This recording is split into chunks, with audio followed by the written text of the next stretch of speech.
Welcome to the first of our focus meetings that's virtual.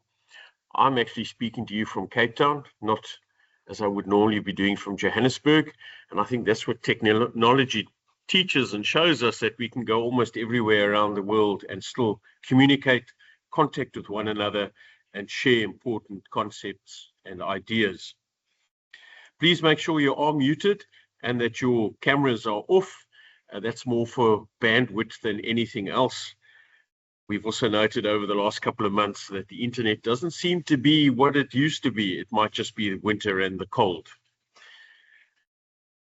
Once again, we've got a couple of guest speakers to chat to you about probably three of the most burning issues that affect your business in the road freight sector. We have Dave Behrens, who's going to talk to us about labor, important concepts in labor, what you need to make sure that you've got your eye on, your finger on, and of course, where we're going. You all know we're going into negotiations. That's going to have long-term impact on your business, short-term when the first changes come, but long-term impact on your business. We're going to have Gerard talking about security and the National Logistics Crisis Committee, which has been around for a while and is now in its various phases of changing and what that is. And then I'll chat to you around auto. There are a lot of things being said about auto coming in on the 1st of July. And what is that going to do? How's it going to affect you?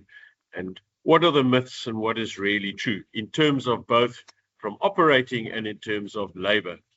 So thank you very much. Just please remember to keep your microphones muted and your videos off. This session will be recorded. It'll be on the RFA website. So if we speak too fast or you don't hear the answers to questions, it will always be there. And you can always ask a question later. We can always get back to you if we run out of time. So let me hand over to Dave Behrens. Dave Behrens, I'm sure you all know pretty well. If you don't, then why don't you know him? Dave has been in the labor and relations area for many, many years. And Dave was at the RFA when I joined. And I've joined like 200 years ago. Well, it feels like that sometimes. So Dave's been around for a long, long time. He's quite securely embedded in the council, embedded in a nice way. He represents us on a number of committees. He drives a lot of the interaction between us and council, and also fights for your rights and for what happens to you at council. Very, very important guy. Dave, can we hand the microphone over to you, sir? Thank you very much. Yeah, thank you, Gavin, and good morning to everybody. Surprisingly, I'm also sitting in Cape Town, and that's because I live here. Anyway, Gavin, how long do I have? I've just got my watch out here. You always accuse me of going over the time. You've got 30 seconds, Dave. All right, that's for me to start. Thank you. All right, I'm going to just put my my You've got camera 20 off minutes, there, Dave. But there I am. Good morning, everybody. This is just a quick, if I can call it, a rundown of some of the bargaining council clauses and interpretations, because as you know, in our industry, if you're an operator registered with the council, this is our Bible. This is our labor legislation. This is what governs us from A to Z. Everybody in our bargaining unit, drivers, general workers, etc., is governed by this agreement. Now, the strict definition of collective bargaining is that it's a voluntary process in which labor and trade unions and business get together and discuss a number of issues, normally annually. However, the bargaining that we do is not really voluntary. It is a institutionalized process from a statute, the Labour Relations Act, in that we have a number of registered employers organizations and then obviously a number of trade unions. All right, just go to the next slide, please. Yeah, echo is. Manji would be good. That's great. Thank you. I think we've missed one. Yeah, there we go. Just to start off on a little bit of a light note, saying that when union guys talk to each other, they say you need to give a hoot, you need to be involved. Don't be it's like voting in the elections. Don't sit on the wire, sit on the branch, give a hoot, and then support your union. And also, very often on the right-hand side, you'll see that trade unions will say, don't do that. The employer's just trying to hoodwink us into accepting something, so don't bite on that one. Just to set the scene for the day. I'm now going to go on to the bargaining council structure, which maybe a lot of people don't quite understand, because we all shout at the NBC did this, the NBC did that. But just remember, you can go onto the structure, please. Just remember that we are as much part of the council as trade unions are. So what happens is the employers, and that is the RFA, NIASA, and CEO, and the trade unions, I'll go through all of them just now, they form the main council. And that main council is where the decisions are made on any main agreement issues, substantive issues, procedural issues. And council admin at the top are the people that are employed by the council to effectively run the organization, to enforce the agreement, to ensure that people are complying, to ensure that people do register with the bargaining council, and that they can only run that council in terms of the MCA. And the MCA is a creature of statute. It's a creature that was developed and agreed and has evolved because the RFA has been there from the start and the trade unions have been there from the start, and that's what it is. So we can't blame council for some of the clauses in the MCA, and they will simply police, if I can call it that, what we have at the moment. So just remember, that's the structure. When we say the council has implemented a change in the MCA, that council is the 12 employers and the 12 trade union members who sit on that council. All right, as I've said over the page, the employers are the RFA. The RFA has by far the largest number of employers as members, and the three together probably between 55 and 60% of the industry, and we have about 67% of the employers that are registered, which gives us 8 seats out of the 12 on the council. So the RFA has the loudest voice indeed at that council. NIASA has 3 seats, and consolidated employers have only the 1. The trade unions then on the next page are the South African Transport and Allied Workers Union, SATAWU, Motor Transport, and the new kid on the block, TASU or Tirisanu. I know Tirisanu has got involved in many of your workplaces, from Elandsfontein to KZN, and even in the Cape. They are making great grounds, and they have enough members to guarantee a couple of seats now on the council, and they are slowly becoming the second largest party on the council. Representativity, just so that you know, it's just interesting to know this background. The employers' representativity is around about 68%, 66%. If you look at that, what's concerning though is that the large number of unorganized, that is companies that are registered with council who do not belong to the RFA or NIASA or CEO, is up to about 38%. That's that green portion that you see over there. And the labor, sorry, my phone off. And the labor representativity is something which we've been arguing about for a long time. If you look at it, there's 105,000 people that are not unemployed, unregistered, or don't belong to a particular union. So MTWU, Motor Transport Workers Union, maybe at some of your workplaces, but also very big in the cash in transit sector.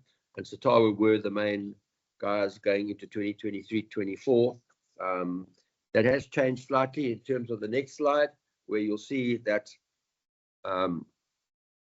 the number of unorganized is still 100,000 people, 78, but we're up to 22% with the addition of TASU. You can see the numbers there, 7,300, very, very close to SATAWU and MTW.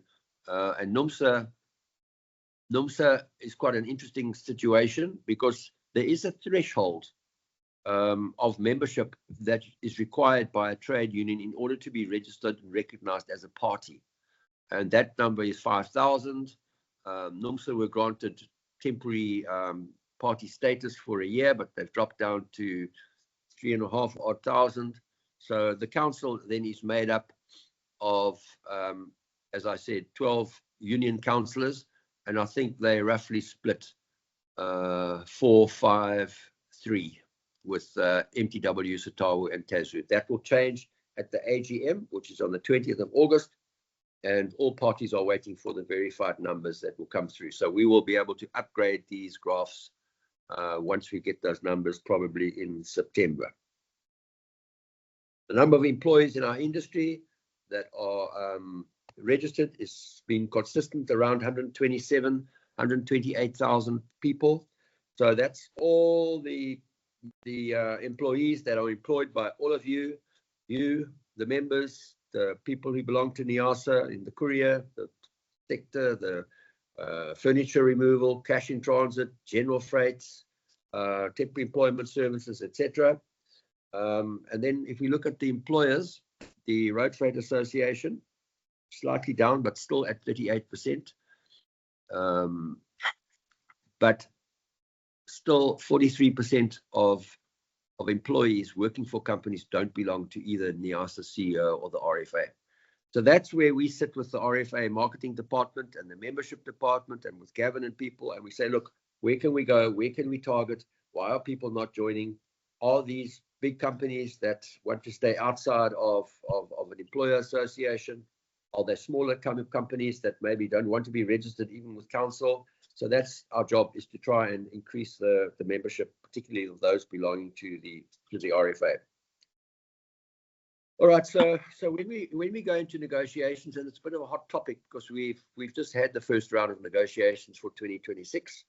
Not really the topic for today because we did do pre-negotiation member meetings across the country, and thank you to those who did come to the Durban, the Cape Town, and the Joburg mandating sessions, and also to the virtual one that was held. It was appreciated, and your input went into putting together the employers' proposals. So the things that we talk about generally are the wages, the ATB, the across the board, the allowances like subsistence. DriveCam, we don't refer to that anymore. We now refer to in-cab cameras because DriveCam is a brand. The dangerous goods allowances, certain definitions, that could be definitions of basic rigor, for example, which has been controversial in the past but seems to be sorted. The minimums, the extended bargaining unit, which is a sore point for a number of people.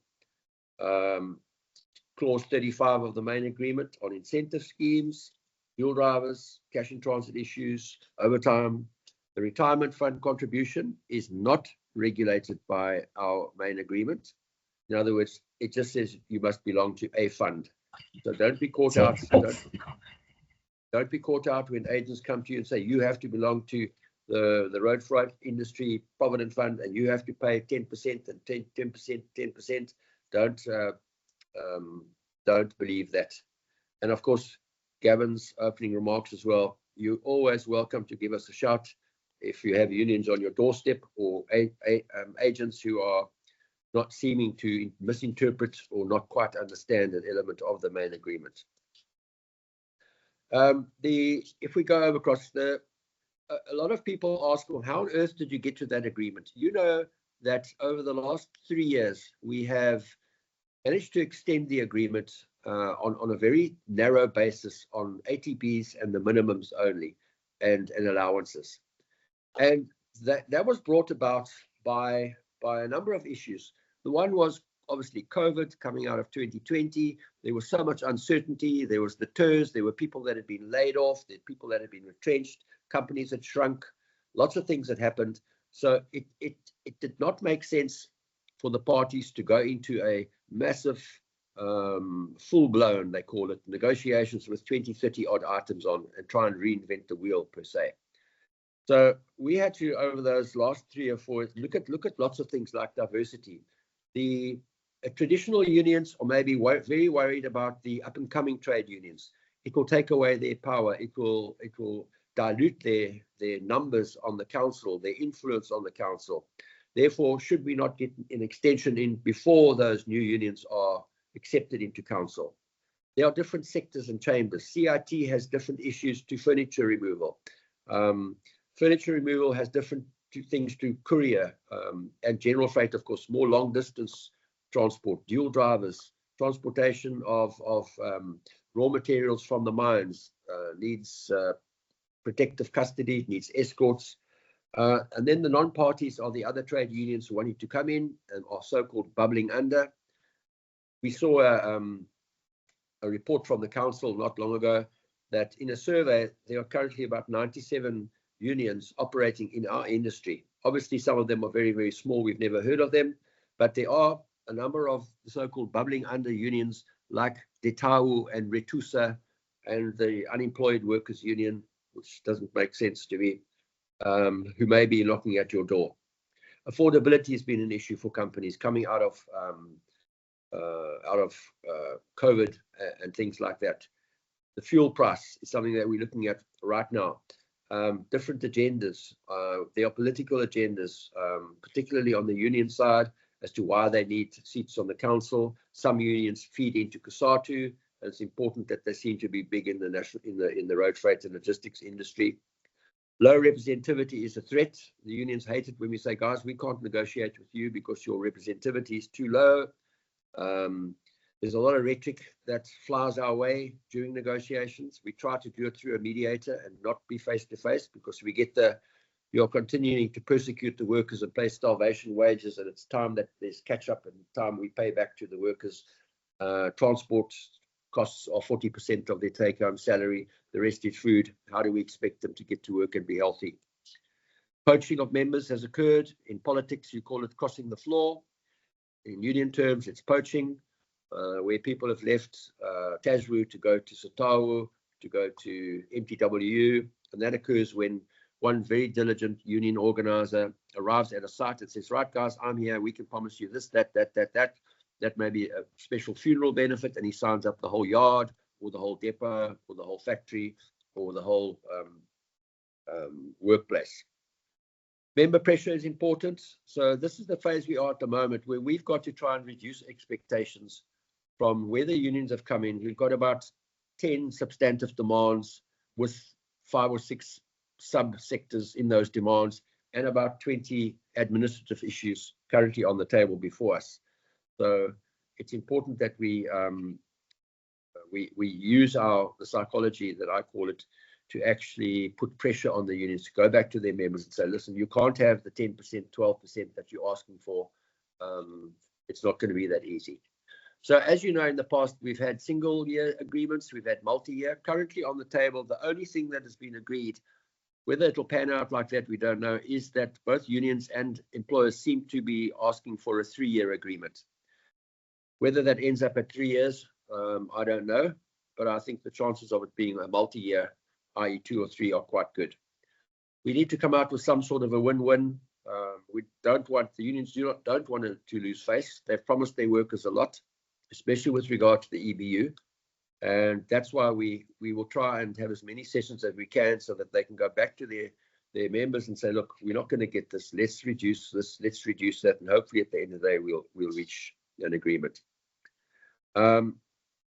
Obviously, we don't want industrial action. No one wants to strike. We don't think the unions want to strike. They can't call a strike. They don't have enough members. But you know what happens with industrial action. Hopefully, nothing will happen on Tuesday, but industrial action is not the same as it used to be. There's intimidation, there's violence, there's the third force, there's the unemployed force, there's the bust-in force. And so we'd rather try and avoid that and maintain industry peace. By the way, the last strike in our industry was in 2012. That's 16 years ago. So that's something, actually, no, what's my maths like? 14 years ago. Apologies. Capitulating at the end on either side is a very expensive business. So we don't want to be having to give that last 0.5% right at the end before we face a strike. So we hope that the mediator will assist us as we go forward. All right, the concepts in the C, the important definitions are the hours of work, the part-time, the relief, the shifts, the working day, and the definition of drive and driving. And we've just won an arbitration award, which came out literally yesterday in Mpumalanga and in Pretoria, where Retusa, one union, said that there's no ways that any of your drivers can be busy with loading and offloading. It's not part of their job. And we've had a number of arbitration awards over the years, and another one came through to say that there's nothing in the main agreement to stop your driver from being involved in the load and loading and offloading. So if you need any assistance with that, you can welcome to contact us. Hours of work are really, as you know, the hours of work clause 5, which is you work 9 hours a day and you can work 6 hours overtime a day, Monday to Saturday, depending on how you structure your shifts. We say that if you work Monday, Tuesday, Wednesday, Thursday, Friday, that's 9 hours plus 6. Everything you work on a Saturday will be overtime.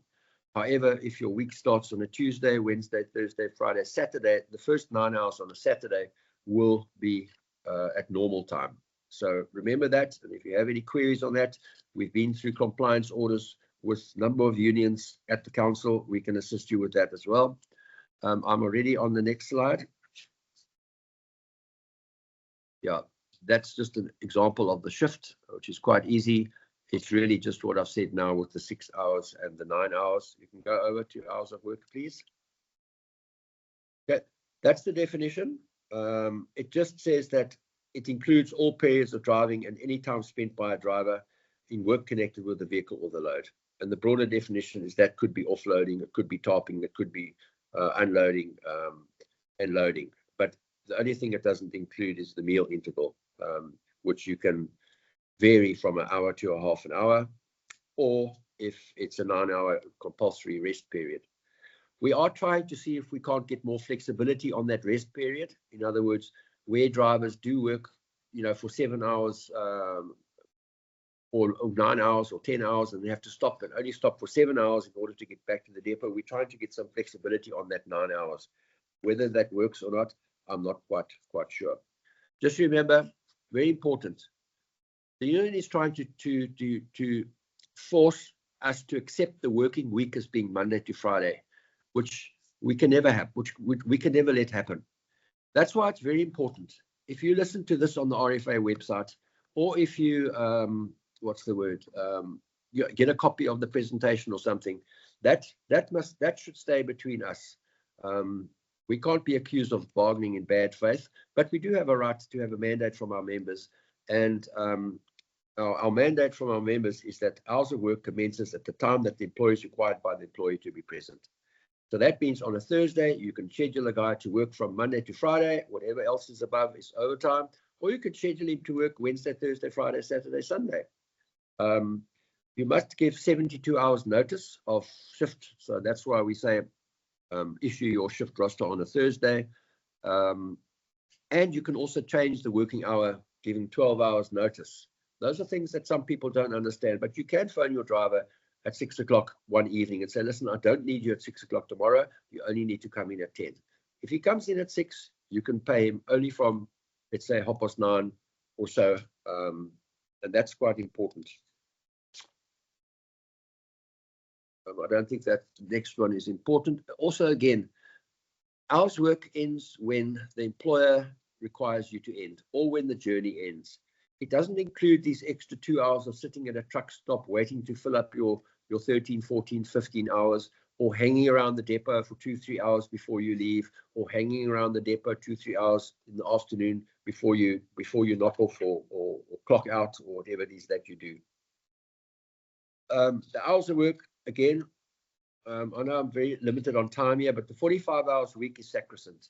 That is it. If you, other than relief employees or temporary employment service employees who may only work 6 hours a day, or part-time people who only work maybe 5 hours a day, you have to pay 45 hours a week unless there's an unauthorized absenteeism or he takes leave or unpaid leave during that period.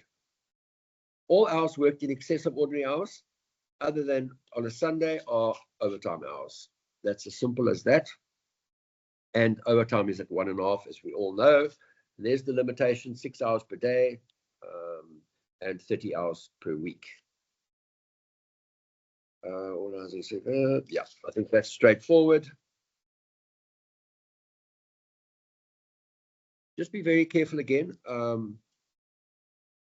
The offsetting of ordinary hours is not something that people really do, because when you offset hours, you end up giving people leave at time 1.5 days for every 1 day overtime worked, and it becomes very, very messy. So I'm not really too sure of how many employers do that, but it's not really something that should occur. Where someone is absent without permission, you can offset those hours. So if a council agent does a audit on your company and sees that you have a pay slip which says 36 hours normal time, you're going to have to explain why that has happened.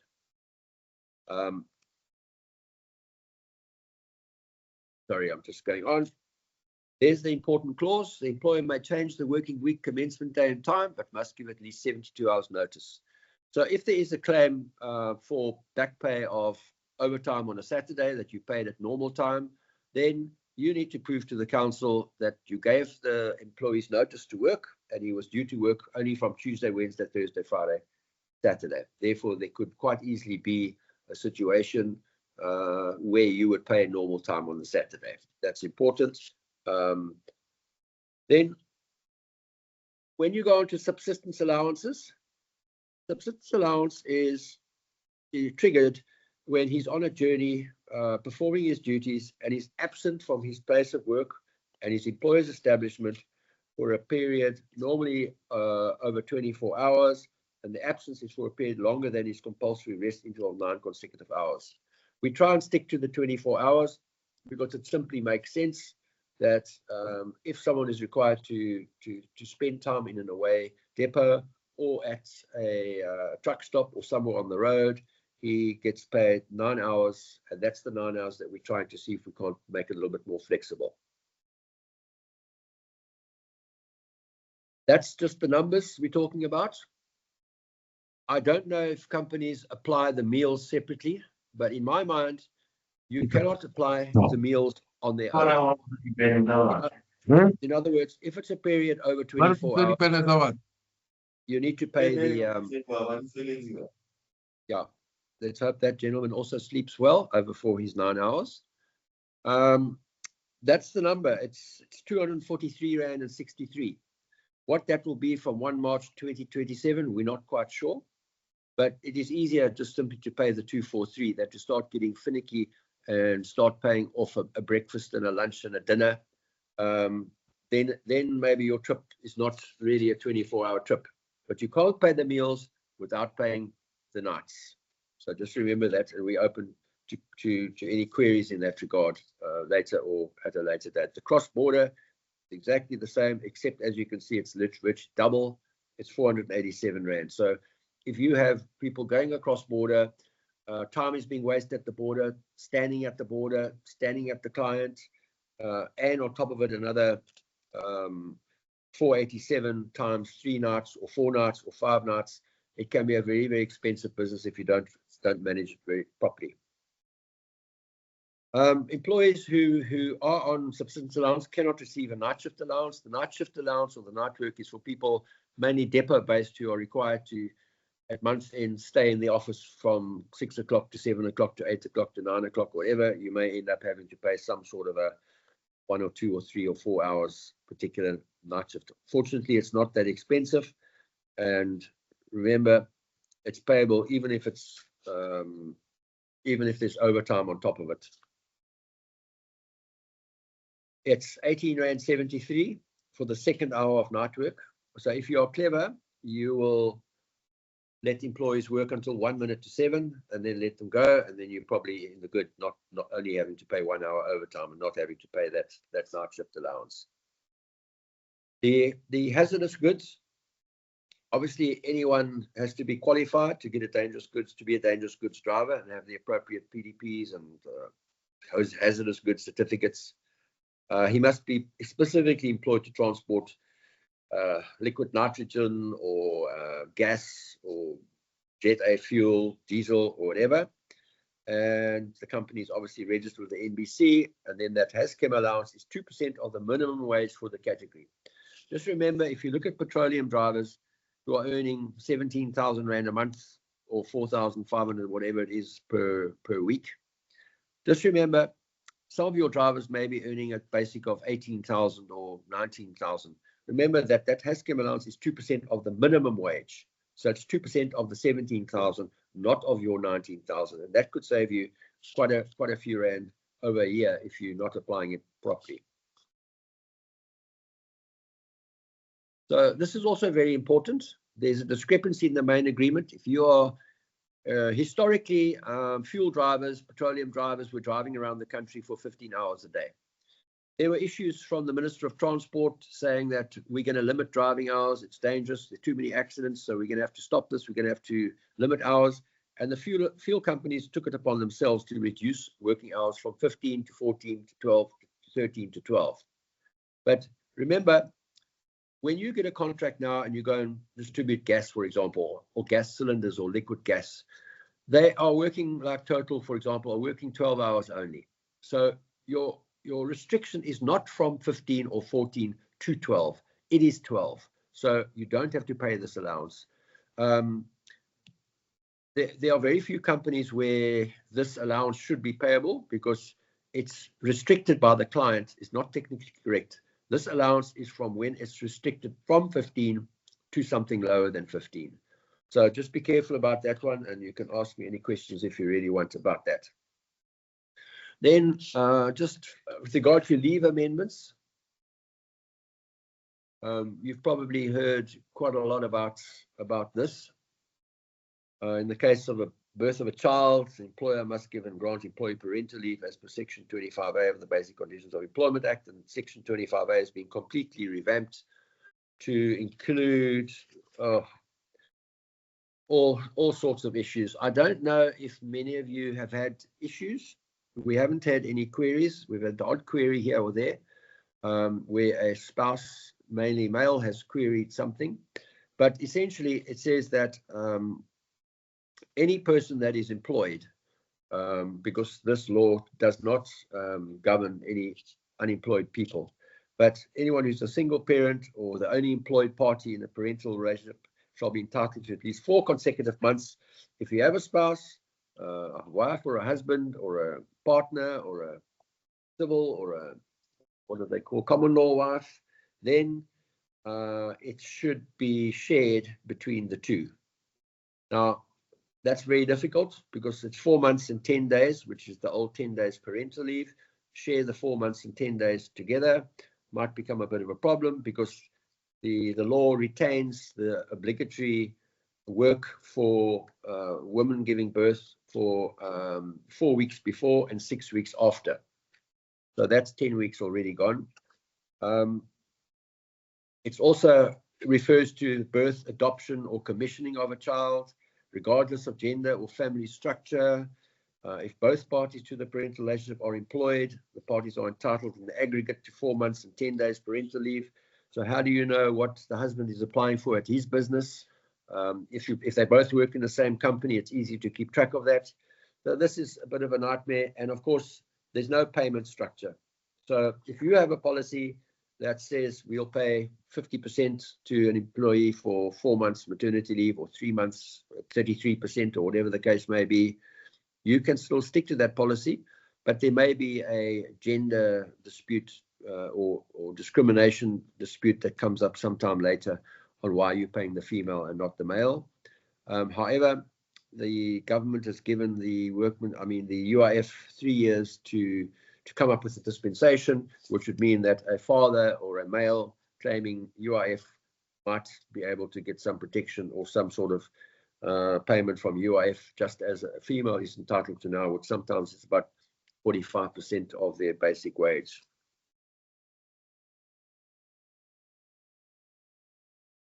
So the term parental leave now replaces and consolidates all previous references in this agreement to maternity, paternity, or adoption leave. And this doesn't in any way impact on family responsibility leave. So that's when your child is ill, or your father is ill, or your brother is ill, or a child dies, or there's a death in the family. That 3 days in terms of the basic conditions is still applicable. And remember, in our main agreement, the family responsibility is 5 days per annum and not 3 days.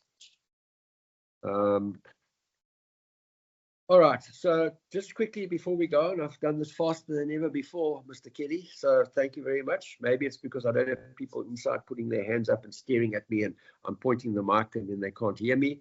But just to let you know, we are in the first round of negotiations. The second round of negotiations starts next week, and we have a whole plethora of demands that have come from the unions. So we have demands, I'm just saying these are out there in the public. The union's demands for a 3-year agreement are sitting originally at 12% in year 1, 11% in year 2, and 10% in year 3. They've asked for increases in allowance, in the minimums, in the wellness contribution. They want medical aid in certain sectors. There's issues with regard to grading, issues with regard to the Provident Fund. They'd like to bring back setting the parameters for minimum contributions to Provident funds. There's issues related to in-cab cameras, owner drivers, clause 35 on incentives. The deduction clause is problematic. The foreign nationals is also coming up. They're wanting to put some sort of a prohibition on foreign nationals, not only documented foreign nationals, but foreign nationals. We as a council, can not agree to anything outside of the law, or have any dispensation to the latest legislation that's coming out of the Immigration Act. And then of course the interpretation on the commencement of the working week is something that we will have to really have a hard look at. So yeah, I think, Gavin, I've stuck to my 30 minutes. I don't know if you want to let me take any questions right now.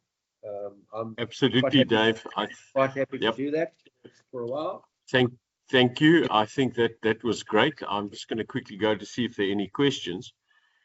There aren't any questions on the chat. As we said earlier on, if you have any questions for Dave around labour, or any questions whatsoever, you're more than welcome to pop them through to the association or to Dave. Looks like you're getting off this one easily, Dave. Sometimes you win, sometimes you win. There's a hand. Gloria's got a hand up. Gloria, you can unmute and ask Dave. No, hi, Gavin. I think it was a mistake. Sorry, Dave. Sorry, oh, but anyway, hello, Gloria. Thank you. Hi. I was getting excited to answer your question. No, thanks. All right, thanks, Gloria. We've got Katu.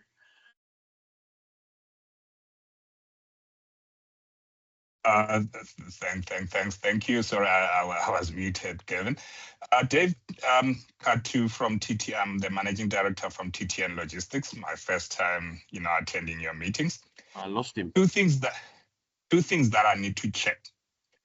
The first one, for a small operation, I think when we started out, we had about 2 drivers, and when that's when we registered with the with the bargaining council. And we find ourselves locked in litigation, with the council trying to claim for contributions as far back as 2018 when we started out, even into the COVID period where we were not operating. And we actually, as directors, were paying drivers out of our own pockets.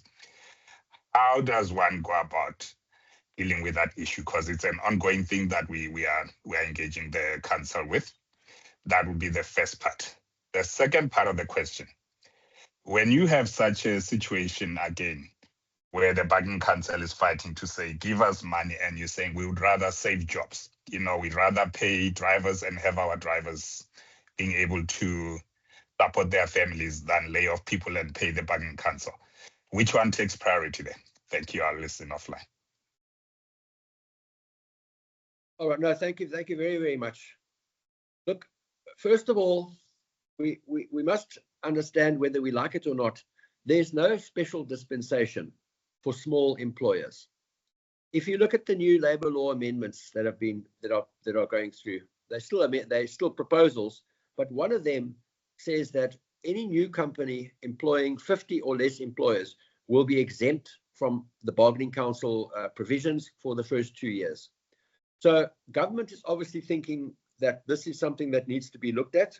It's like BE ratings as well. There's a dispensation for EE reporting if you've got 50 or less employers. So just remember, there's only a special dispensation for owner drivers driving one vehicle. So you should not be entertaining a claim that goes back more than 6 months. So let us hear what you are busy with. We can possibly assist you. That if there's a claim, it cannot go back to 2018. That's ridiculous. It starts going up into hundreds of thousands of rands, and you start getting bombarded by agents and litigation. Lawyers are very, very expensive, whereas one of our experienced practitioners, we deal with compliance orders all the time. We could maybe see if we can't do something about this. I'm not saying we could possibly avoid it, but we could possibly bring it back into the realms of reality and condense this into something which would maybe be more palatable to your business. So please, you can give me a shout on that one, and we can try and have a look at it. Are you in court, or have you got sheriff of the courts coming to your premises and things like that?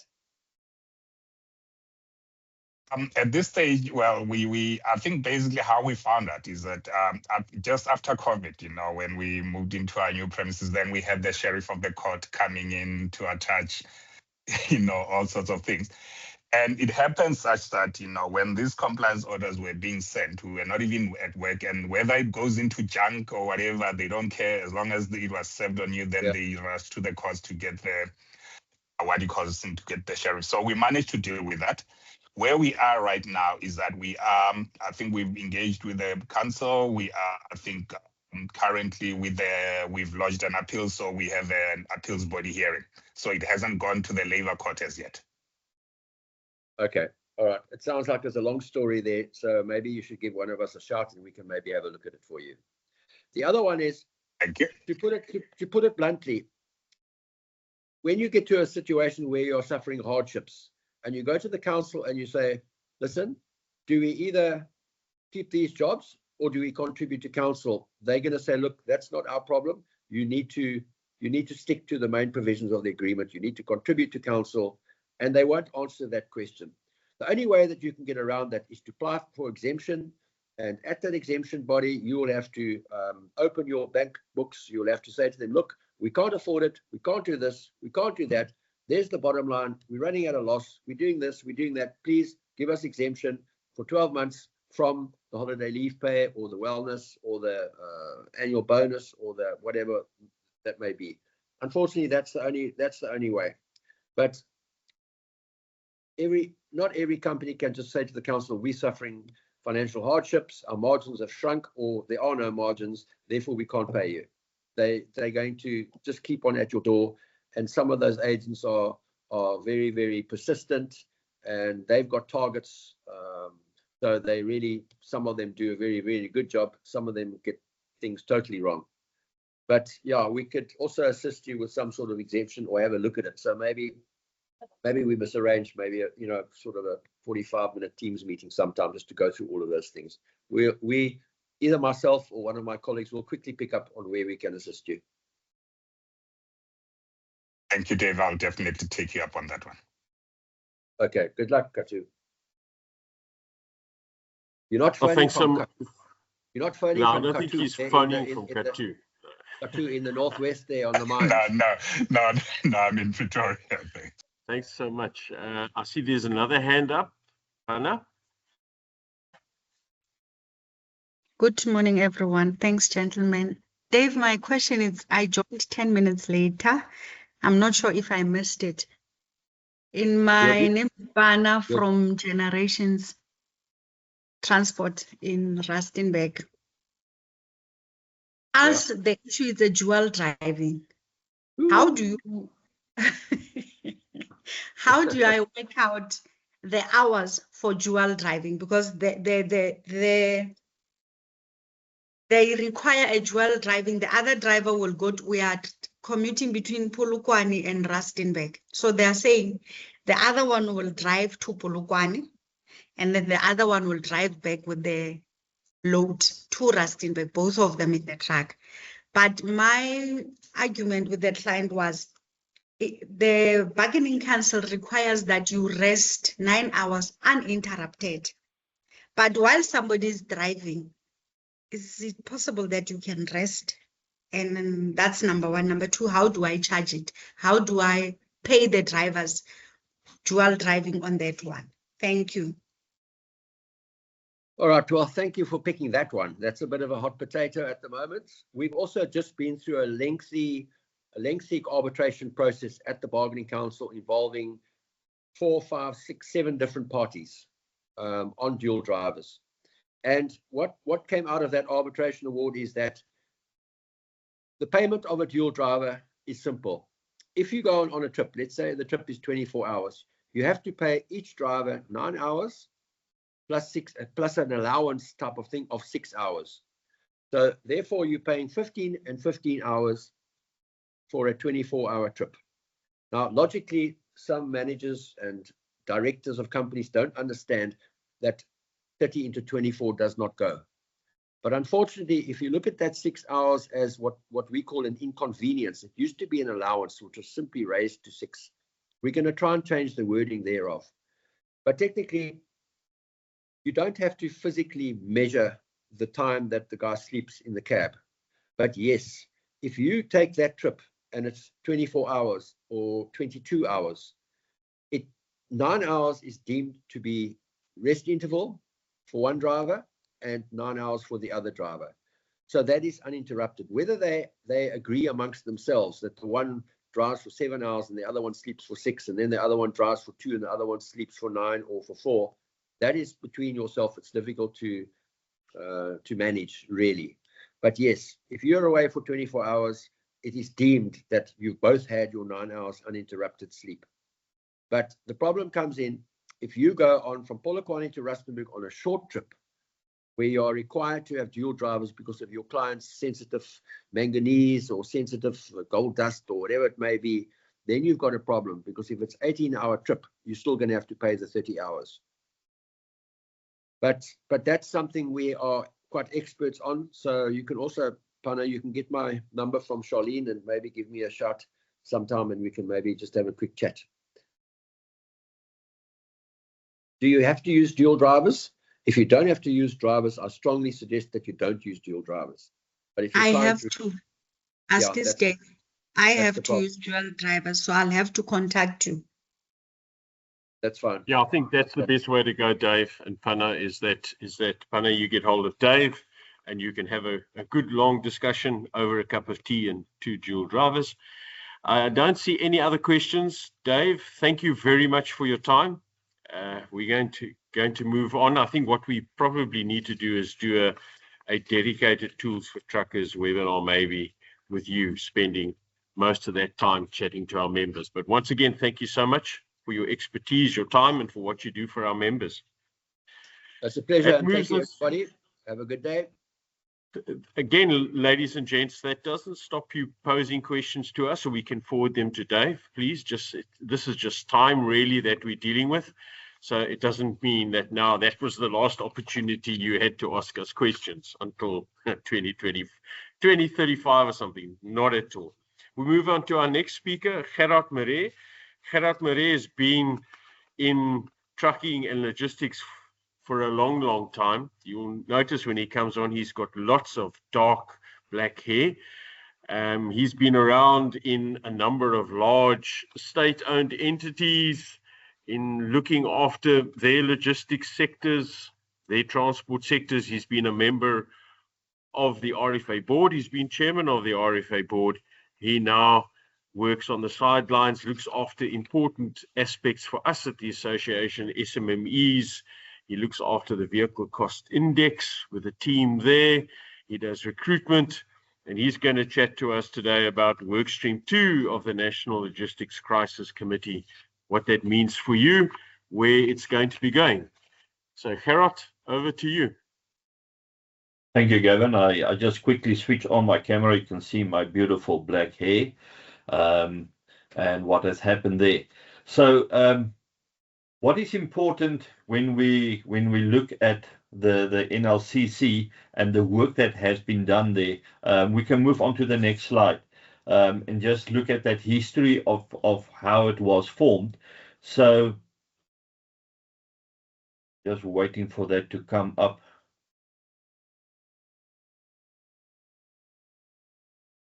All right, while they're busy loading that, let me just continue. So the NLCC, the National Logistics Crisis Committee, was formed during 2023, and specific the work stream 2 that dealt with road work or the road sector, the road transport sector, was established in August 2023, and it was one of 8 different working groups where business engaged government in a public-private process, but not everybody was,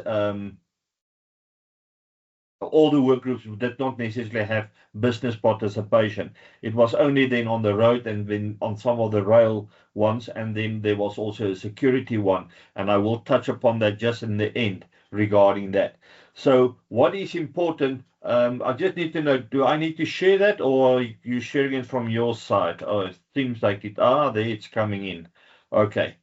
So that were the 8 work groups, and you can see that the focus areas was specifically how we can improve operational performance and modernize the freight transport and create enabling conditions for the road freight transport system to operate more effectively. If you move to the next slide, there were 4 main points that the work group tried to do. It was looking after safety, and our safety is both road safety as well as criminal elements of safety that we had. We wanted to reduce the cost of doing business so that the logistics cost could be reduced and thereby assist South Africa as a global supply chain competitor. We wanted to have freedom of movement, meaning reduce congestion and improve the system efficiency. And lastly, just have that freedom of choice that you can have information to make a choice which will be best for you. There were a whole number of things that worked quite well, but the whole process is always that it was based upon data.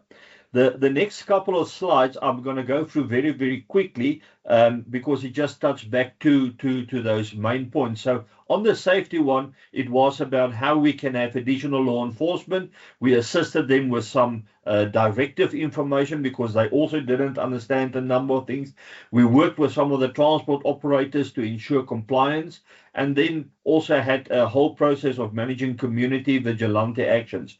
During 2023, that was quite severe, specifically with the Challengers gang that was operative on the N4, and most of our actions was actually onto the N4. In terms of the reducing cost of business, a couple of things, and you'll later see the impact on some of the graphs. First of all, to create a single point at the border so the driver doesn't need to get out. Secondly, we created an additional lane in that border post.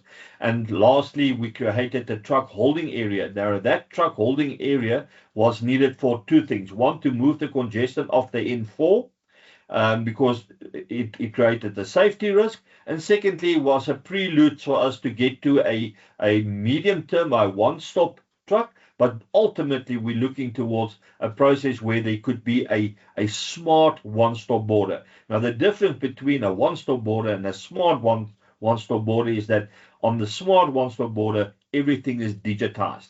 Because, and I will touch upon it later and show you that the amount of time lost with trying to get paper to a piece of paper to marry to a truck that is moving is where a lot of problems are.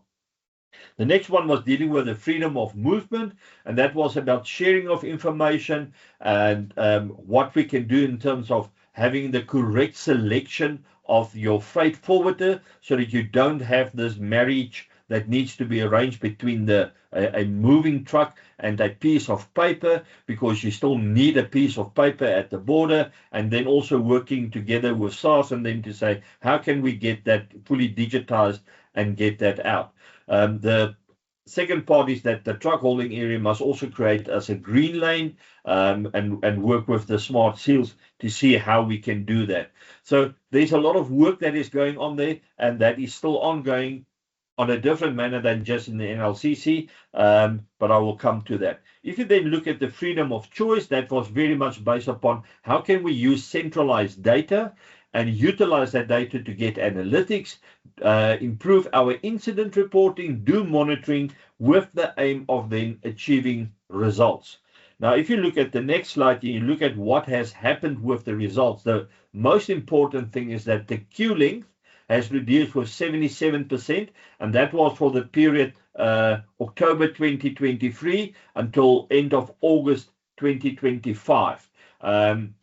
So why the queue length? Because the queue length had a direct impact upon cost of doing business, but also in terms of the risk of safety, both attacks onto drivers, diesel being stolen, tires being stolen, as well as the accident risk that it caused to queue onto the N4.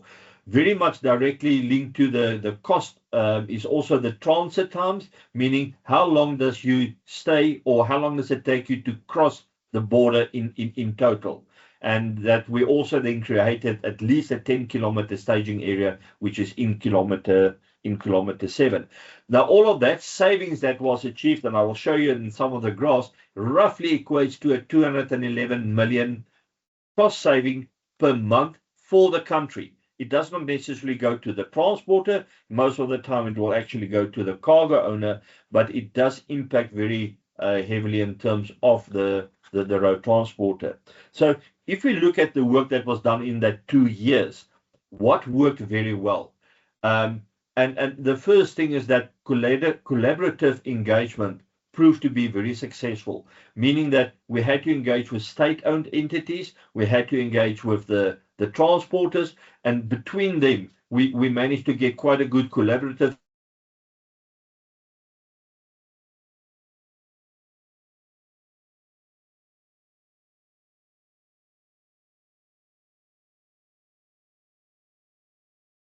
Right, I think I lost you there quickly. So then, by having that centralized data, we were able to support that collaborative engagement and the trust and transparency. How do we get that data? Because later on you'll see me showing a lot of data. That data is pulled out of the OBCs onto the trucks, the onboard computers. It is received in an anonymous format. We cannot identify whose truck is whose. We actually don't even know which truck is which. We only know it is a truck in a position at a speed at a specific time, and that's it. That's what we get, and that's what we then use to do a lot of the processes. So what is very important is that during January to March, we utilize this same methods to apply it on the north-south corridor, and I'm going to spend some time showing you the impact it has had. But just before we move to that, I think it's important that because the NLCC is focusing so much upon rail versus road, and I think the debate is wrong. It shouldn't be rail versus road. There is place for both. We need both. It is rail and road. The benefits of having a stronger, better operated, more efficient rail is that will unlock huge amounts of economic growth into South Africa, and that economic growth will give road more work, because rail can never do, for example, the first mile and the last mile. And also, if you look at some of the consistency, your on time, your predictability that is needed into your supply chain, at this stage, rail is terrible with that. They're not doing very well with that, and their growth has been much slower. So just to show you that importance or the significance of the road transport, if we move to the next slide, during 2025-2026, the total freight moved in South Africa is about 1,400 million tons total. Rail estimate did about 168. I think the figure is closer to 166 in my view, but let's go with what is formally stated, 168 million ton, which is 12%. Now your air in your pipeline is about 47 million tons. That is about 3%. So roughly 85%, which is 1,185 million tons, are currently done by road. Doesn't matter which size of vehicle it is, but it is on the road. So if you look towards 26, 27, and I just used a 0.7% increase in total freight on a year, that will then mean that we need to move 1,410 million tons. Rail estimate is that they're going to do 175. I strongly doubt whether they get that. I think they will have a long shot to get to 170 million tons, which means that other 5 million tons is actually going to fall through to road. And that means that even if there's a 0.7% growth, even if rail does by a miracle do 175, road will still need to do 1187, which is at least 2 million tons more than what it was the year before, although it is at a lower percentage. And the 0.7% could be a conservative view. If I look at what Department of Transport is giving through, they are talking about a 25% growth over the next 5 years, which is then a much more significant growth than 0.7%. And if you start hitting those figures, the road pickup will be significant. So let's put the figures for a moment just aside. For the next 5 years, road freight will remain the dominant mode of movement of freight. Subject to economic growth, road transport could actually increase. And that's I think the message that is important. And then very importantly, with inter-Africa growth trade, the only way we're going to get that is if it's done by road transport. So although there's pressure on road transport, and in terms of our infrastructure and so on, it will increase in my view. And even if rail grows, the cargo owner are still going to start looking at who do they use based upon how reliable is it, how consistent is it, how dependable is it, how safe is it, how environmentally is it, and it's not just going to be a debate of a rand per kilometer basis, because your impact upon the stock holding that you need, your inventory that you need to carry, if that your reliability on your supply chain is not sufficient, that cost is going to shoot through the roof. That will never even compare to a rand per kilometer base. So it's very important that it's not just a pricing issue. It is how reliable and consistently and dependable we are.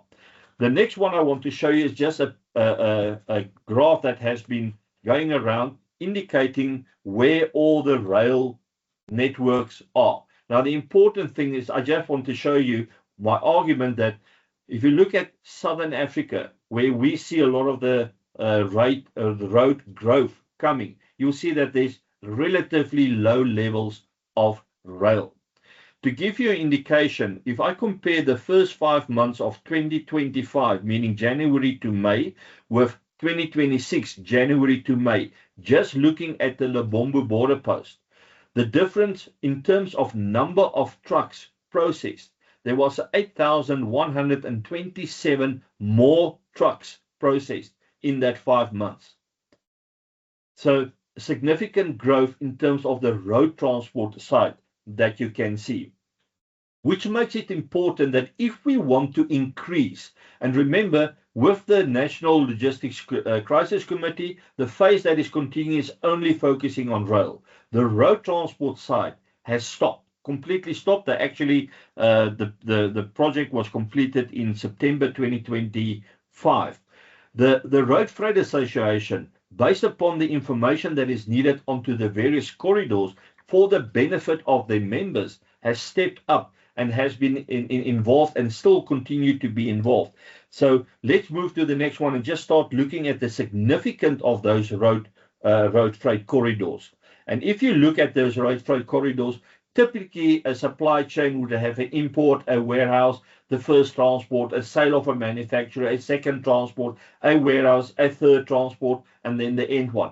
Or any combination. It doesn't mean that it will always follow that process. And normally you in this specific sequence, if you have the full one, transport 1 and transport 2 would mostly be line haul, and transport 3 would be your distribution work. If you look purely at your mining side and your export, you will see that it basically would all just be line haul.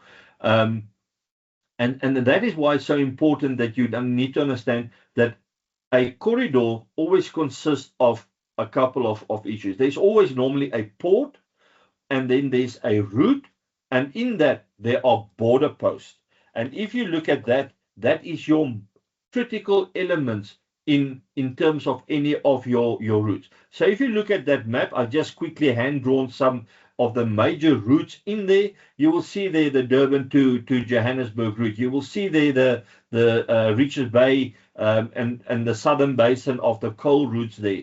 You will see the Pretoria to Maputo, the N4 corridor there. You will see from Pretoria through to Walvis Bay, the Trans-Kalahari route there. You will see the Northern Cape down to Quebec area, where a lot of the manganese is going. Interesting that Quebec is mostly seen as an alternative on the automotive industry, as an alternative towards Durban, or a supplement or a fallback port, which means that Port Elizabeth to Gauteng is also going to grow. And then if you start looking from Pretoria, which actually starts in Durban to Pretoria, the north-south corridor going through both Zimbabwe and Botswana up into Zambia and the DRC.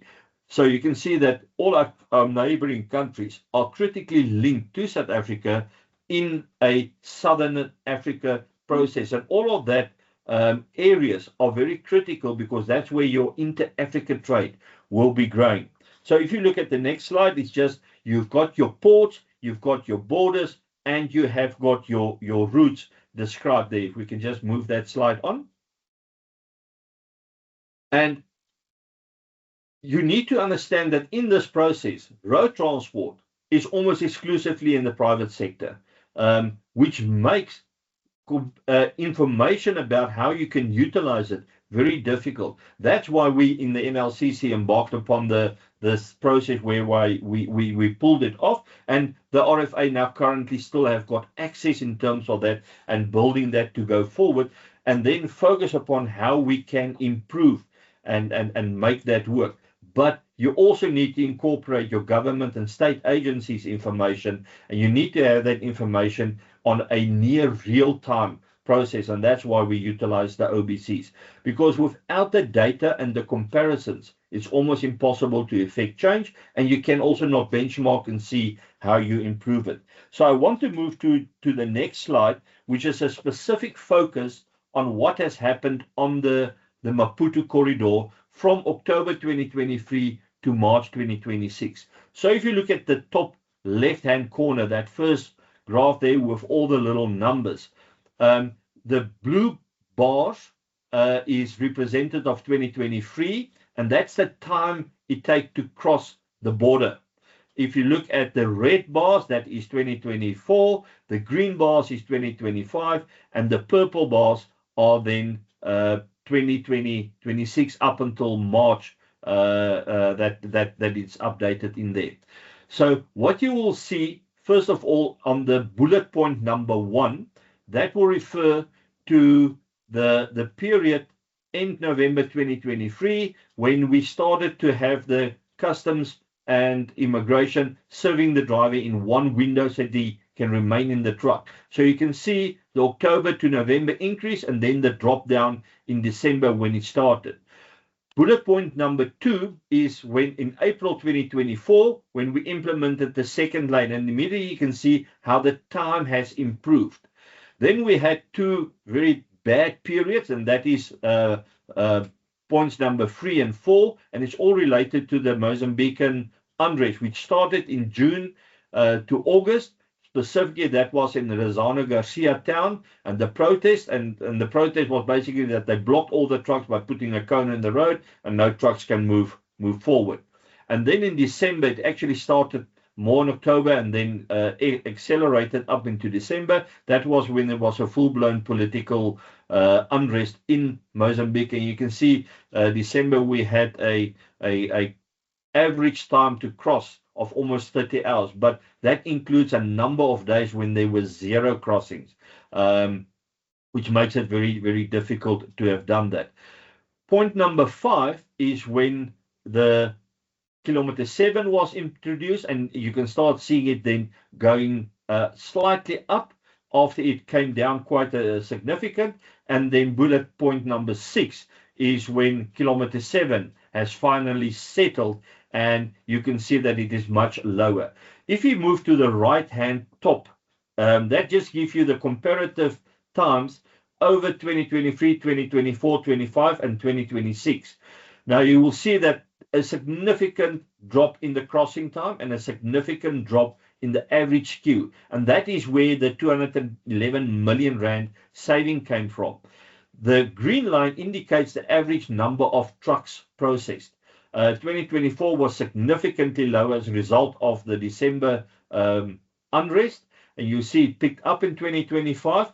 It looks like there's a downward trend in 2026, but the figures that I got, and I quickly did them yesterday again, if you look at the figures January to May, you will see that it is actually increased in terms of the number of vehicles, with a further decrease in the time taken. So more vehicles are passing. In fact, that average for May was over 1,500 vehicles that was processed at Lebombo on average per day. And you can imagine at 1,400, that means about a vehicle a minute, if you want to calculate it back. So we were doing more than a vehicle, less than a minute per vehicle to cross. That doesn't mean that you don't have congestion there, because it's like a concertina. It grows and it subtracts, and it grows and it subtracts. There are currently still 2 projects outstanding that was started. The full implementation of kilometer 7 on both SARS and the Border Management Agency co-location linked with Mozambique immigration, and then the upgrade of the new kilometer 4 facility, which will then bring about a full digitized process. Now, I'm hoping that SARS would be able to have the digitized process starting to run in September 2026, but we will need to have a look at that. The next slide just gives you a picture of what will happen at kilometer 7 of the on the N4, where the 10-kilometer stacking area has been developed.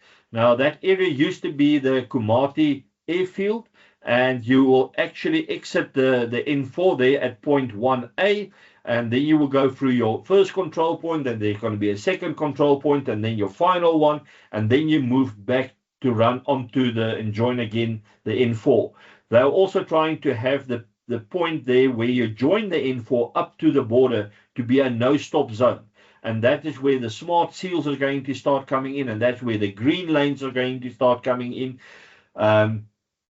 And yet you will still be subject to possible inspections, but you will be moved out into the inspection area and join, and then go back to the border. So this will only really start working once SARS and BMA is fully co-located out of the border into kilometer 7, and then you just got a control point at the border, and not an actual clearing and the immigration processes happening there. But that is the development that happens. And in here, I must say, the role of the Road Freight Association and some of the people working on there to get a smart border in there is very critical, and SARS is starting to listen to that, and I'm very excited about the developments that I see SARS is doing there that will ultimately benefit that.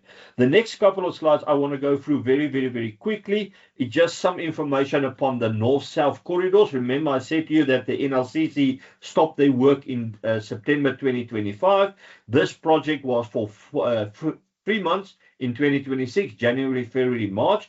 All the reports that were generated, both still now onto the N4 and the other corridors, the Pulse report are available on the RFA website, and the North-South corridor report that was generated for the 3 months is also available on the RFA website. So the North-South corridor, just again touch upon that, it runs from Durban to Pretoria, and then it basically splits.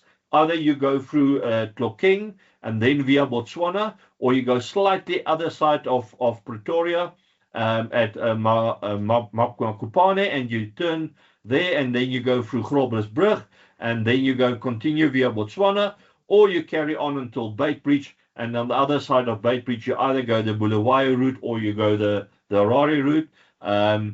Kasembulesa, a major border post with a lot of problems right now, and then if you go via the Harare, you will go via Chirundu, and and then you finally all end up at Kasembulesa, where it is a significant issue. So just the next slide just gives you indication of what is in the report. So I'm just going to flash it. I'm not really going to discuss that.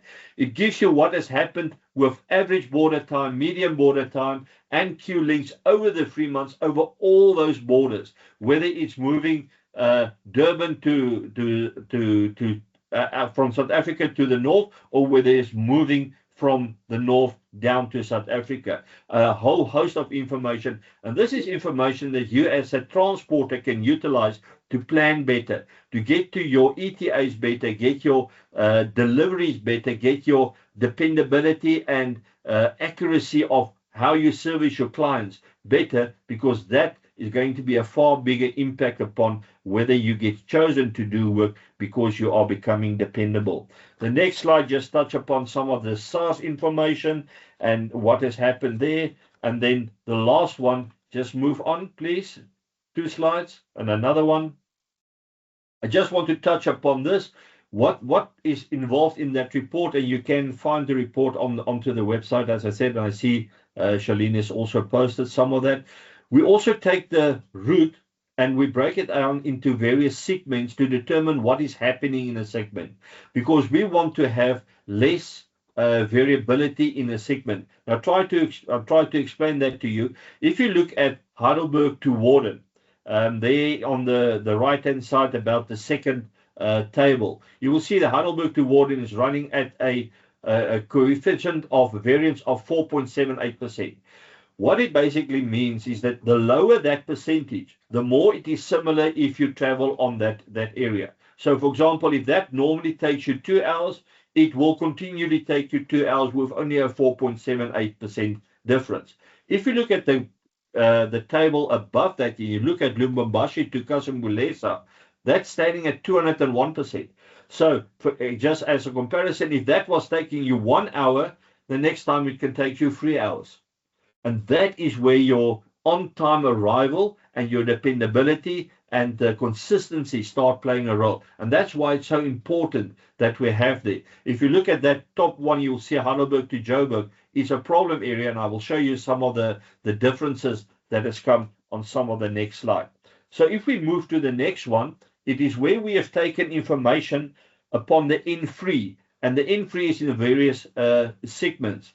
So if you look at the various segments here, you can see Johannesburg to Heidelberg, where I've spoken to you about, there was a 150% variability. Look what has happened with the average speed in that segment. If you look at it from January 2025 down to March 2026, and you can see the average speed has gone down.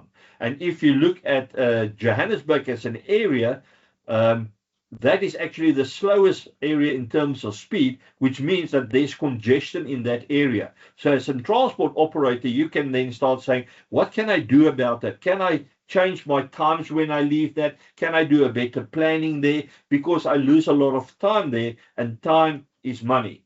I can also indicate that you see in Durban, the speed is much higher. I don't know what they drink down in Durban, but it must be the salt seawater probably, and nothing else, because the speed there is significant higher. So that is on the southbound. The next slide just gives you the northbound routes, and it's just now the inverse of that. You can see Joburg and Durban is always the same, but you can see all the other segments. Now, this information is so critical in terms of your planning processes, and we are trying to develop this now into a process that we can share that with the transporters, with the ultimate aim on how can we improve the segment. The next slide will just show you the average speed over the corridor over time. And again, you can see the blue line was a higher speed. The red line came came down. And the green line is even lower, which is now the 2026 figures. If you look at the next slide, it shows you the corridor transit times Now, again, time is money. And again, you can see the blue line was in 2024. It dropped.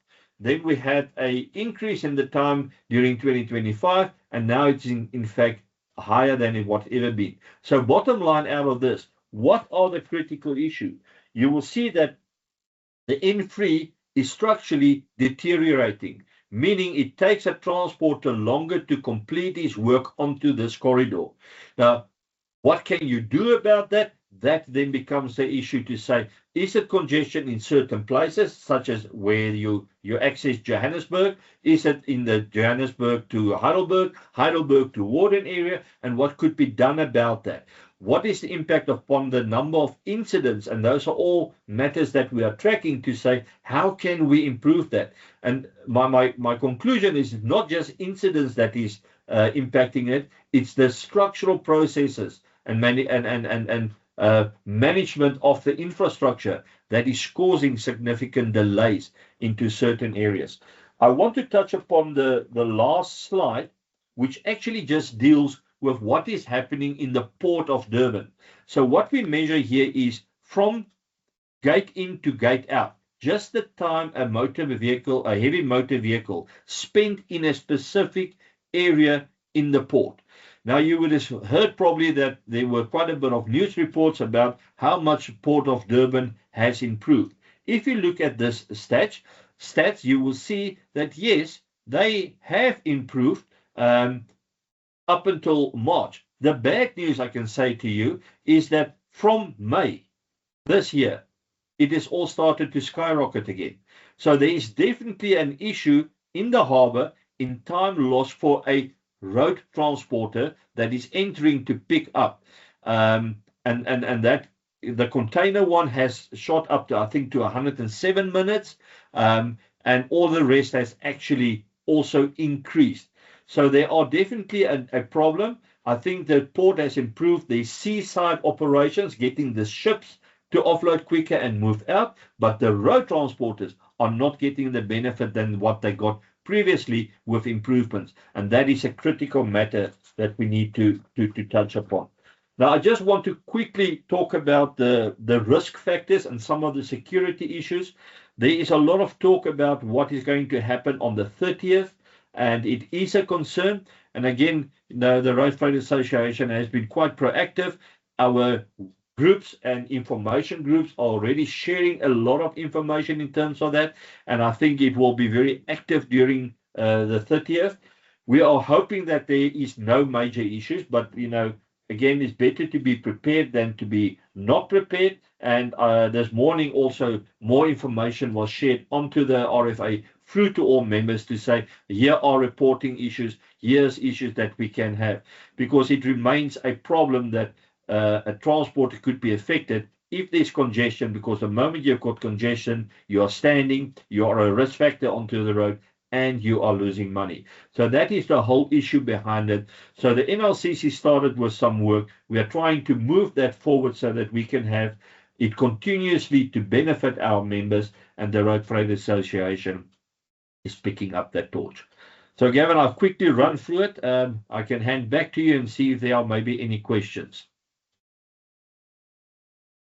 Thanks very much, Gerard. And I think everyone can see the types of work that the association does in the background. I know quite often you don't see this. You see a couple of indexes coming out, so vehicle cost indexes, the incident indexes, etc., etc. But the association has been quite heavily involved, especially around the ports and the corridors, trying to make sure that you keep moving, because that's what it's about. Gerard, I see there is a hand up. There is a question. I think the question was put into the group. Yes, it comes from Leanne, and she asks, may I ask, is the Cato Ridge Development Project improving the port's efficiency for container transport at all? Gavin, it should improve it in time. Right now, I'm seeing actually a decrease, but I must say to you, I think the decrease is because Transnet Port Authority is moving their new equipment to service the ships and not necessarily assisting the transporters in terms of that. So that right now I don't see a benefit of it yet. But in time it could, because one, if that you don't need to go into all the congestion going into Durban, you will have improvement in moving the containers. Whether those containers can ever improve onto the rail side is another open question. I don't know. I don't think that Transnet Freight Rail are necessarily very keen on containers because they've never made money onto the containers. I don't think the focus to get that right is there. And most containers are still actually moved by road transporters. So yeah, I don't think it's giving us a benefit yet. In theory, it should, but I think we're still stuck in terms of a port that is not as efficient as it should be and are decreasing right now. Yeah, it's always been the problem of evacuating the port, getting the containers in and out, I suppose, not just evacuating. As we've said to the minister a number of times, look at what happens in Hamburg and Rotterdam and Shanghai and learn from that. So definitely. The next hand up, I just can't read the name right now. I think it's Neil. Neil, you're next up. Thanks, Gavin. Gerard, a quick one on corruption on the roads with police bribes and a bit of corruption on permit applications and stuff like that. Does the road freight have anything in its power to help in that regard? The most important thing is that where it happens is that it gets reported. Now, I know a lot of people say it doesn't help to report. I'm not necessarily saying you need to report it up to SAPS, although that legally would be the right way. The Road Freight Association has got an incident report portal on our website, and I really urge people to utilize it. The reason for that, the more it gets reported, the more we can pinpoint where it is, and that allows us to engage then with Nat Joins and all the senior guys to say, this is what it is happening, this is where it is, let's launch some processes in terms of what we can do about it. The problem with extortion or bribery is that, unless you say no as a transporter, it will always happen. And I know how difficult it is sometimes to say no because of the cost impacts it has got. But we need to stand on that we say to them, go and fly a kite. We will not do that and not engage in terms of that. I know sometimes when we talk to SAPS, they would say it takes two to tango. I say, no, it's not necessarily two, because extortion is when you could lose so much that is not necessarily a bribe. It's not two people. But again, the answer in my view is that report it, we utilize that, and then we get to everybody to address that so that we can stamp it out. And that at this stage is probably the best way what we can do about that. To add to what Gerard has said, Neil, we do, when we get the information from members, and that's always the difficult part, is getting the actual documentation, the affidavits. When we do get it, we follow it up. We've taken a couple of officers on, we've taken a couple of local authorities on, so we do actually do it. Heather.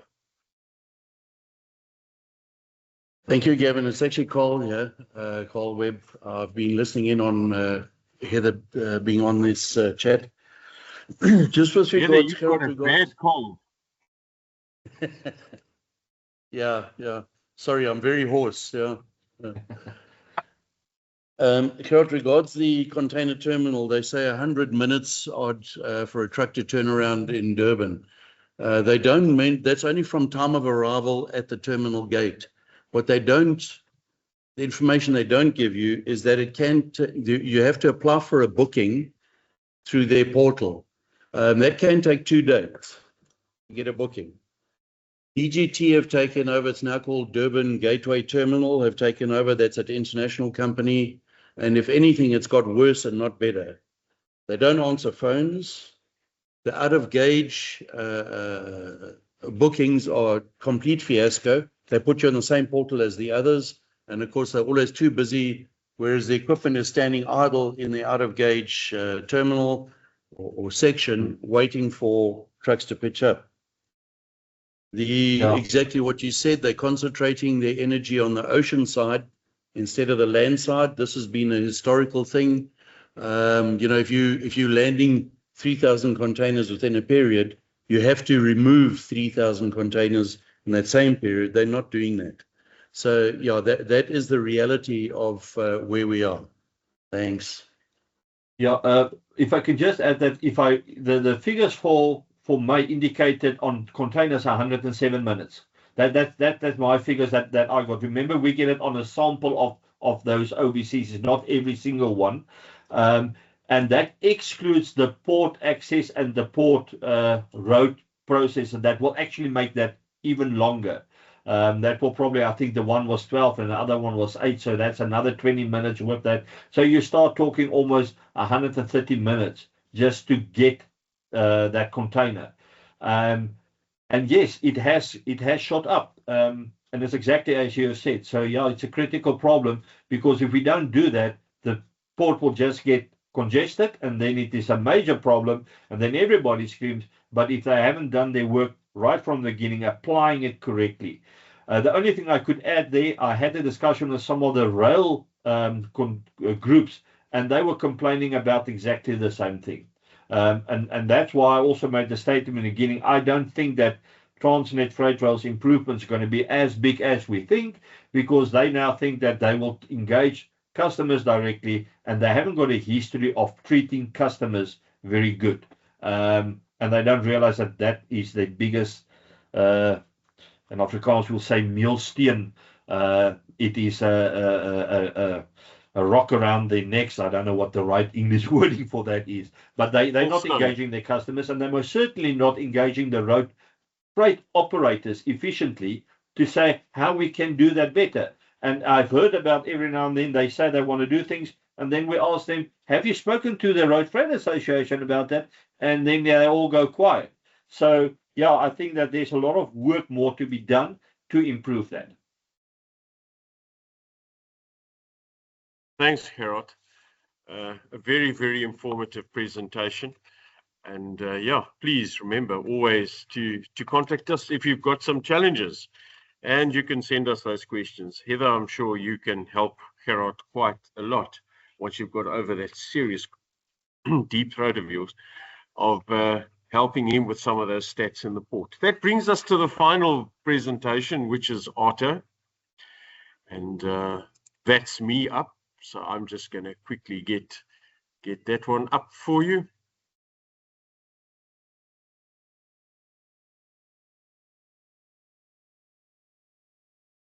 Okay. Everyone has been talking about Otto, well, since about 1998. And what's going to happen? When is it going to come into operation? And what is it going to do? So this presentation isn't going to go through the various steps that we've spoken about how the Otto process itself works. This is going to be about its impact on your business.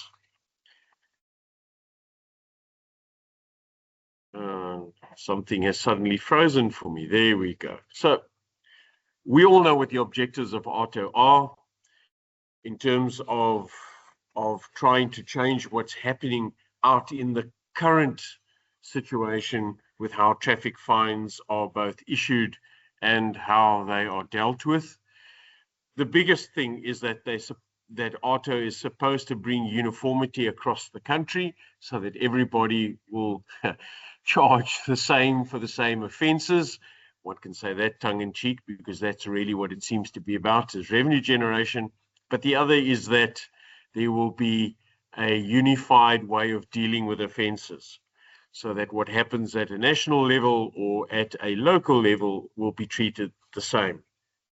And I remember many years ago talking about something as simple as seatbelts, where in one local authority a seatbelt fine in those days was 20 Rand, and another authority it could have been 500 Rand, but that wasn't the point. The point was about changing the behavior.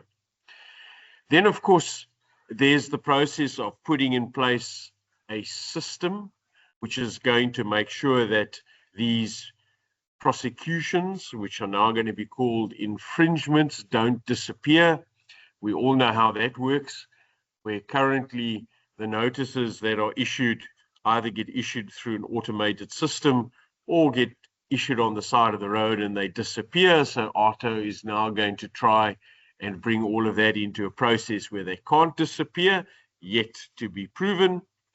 There's going to be a process, so they say, for dealing with the infringers in terms of either proving that the infringers are guilty of the offense or alternatively innocent of the offense, and then taking this process out of the criminal procedure system.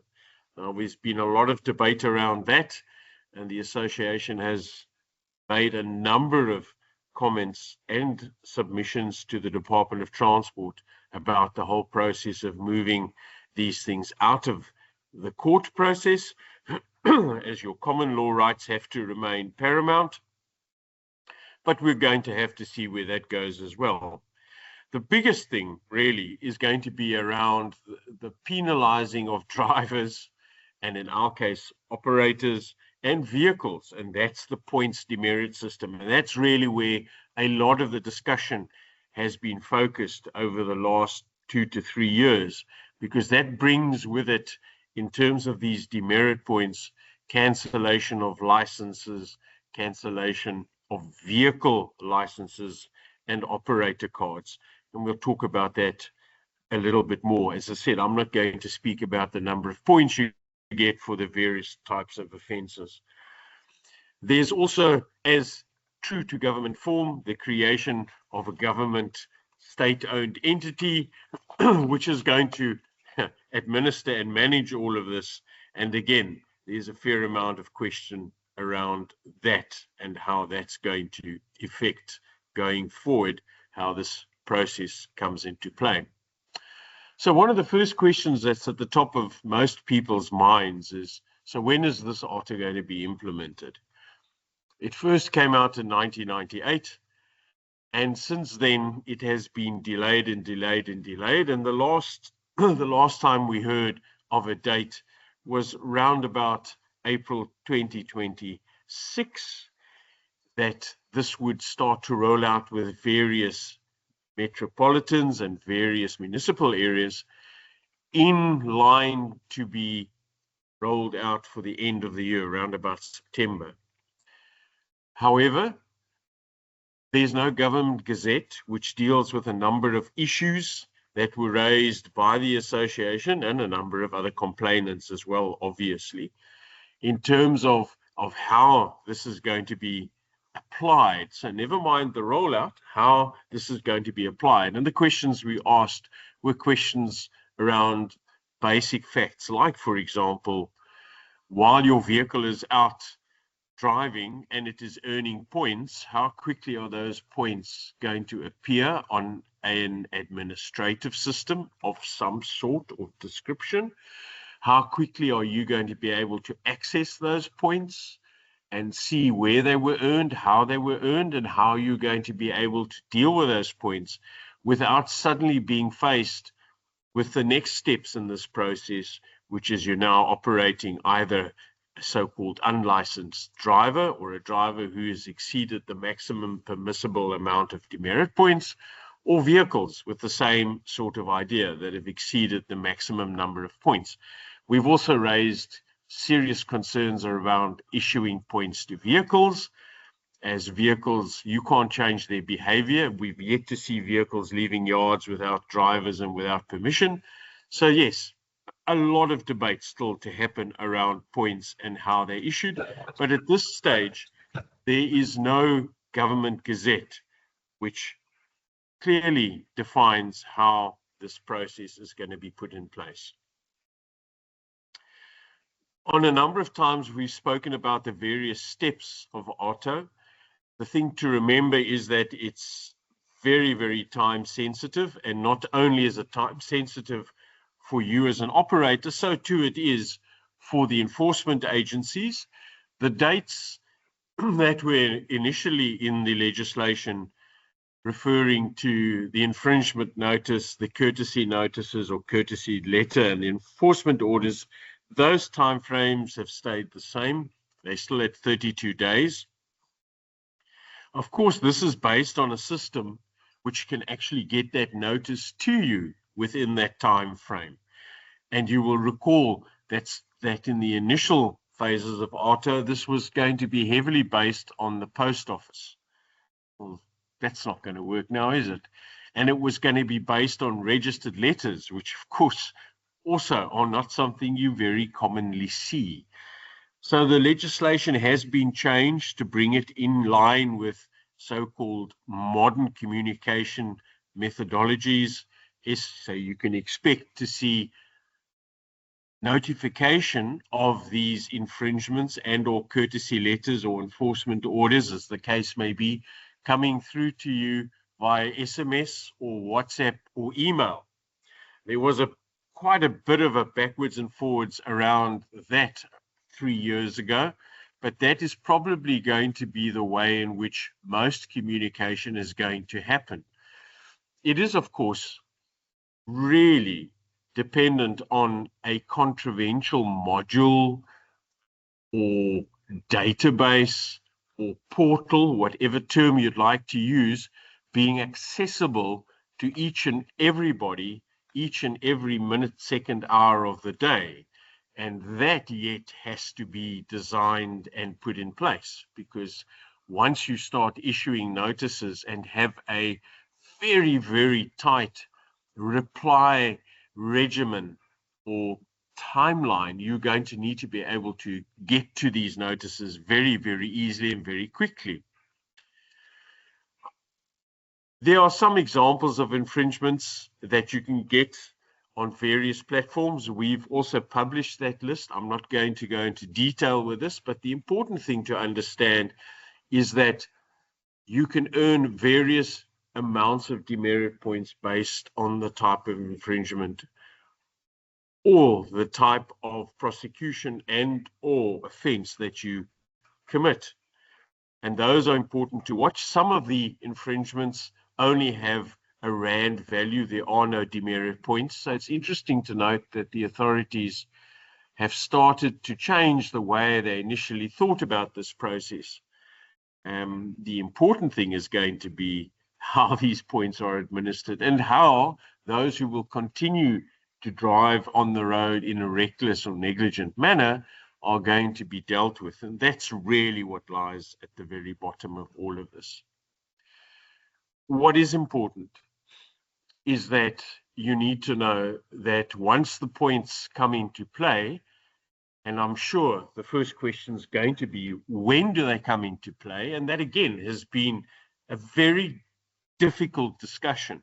Right now, as we speak, the very province I'm sitting in right now, the Western Cape, has made it very clear that they will not implement ARTA, not in the form or manner that is currently being presented, and they have questioned certain of the points demerits that have been allocated. And I'm sure that discussion is yet to happen within the government structures themselves.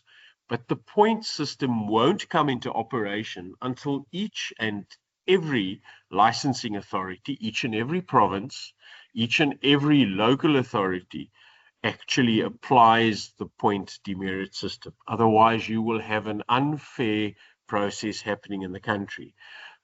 So you need not worry that come 1 July, and I don't even think 1 September, if that date remains true and fixed, that the points will come into operation at that stage. We still have a fair amount of water to flow under the bridge in terms of that discussion. But what is important is to remember that as you gather points, as you accumulate points, and once you get to the threshold, that you then start to have more serious sanctions coming into play that can affect both your employees and your operations.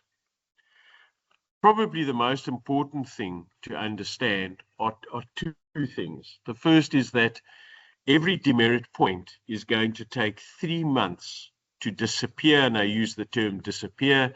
I suppose the correct terminology is to be cancelled.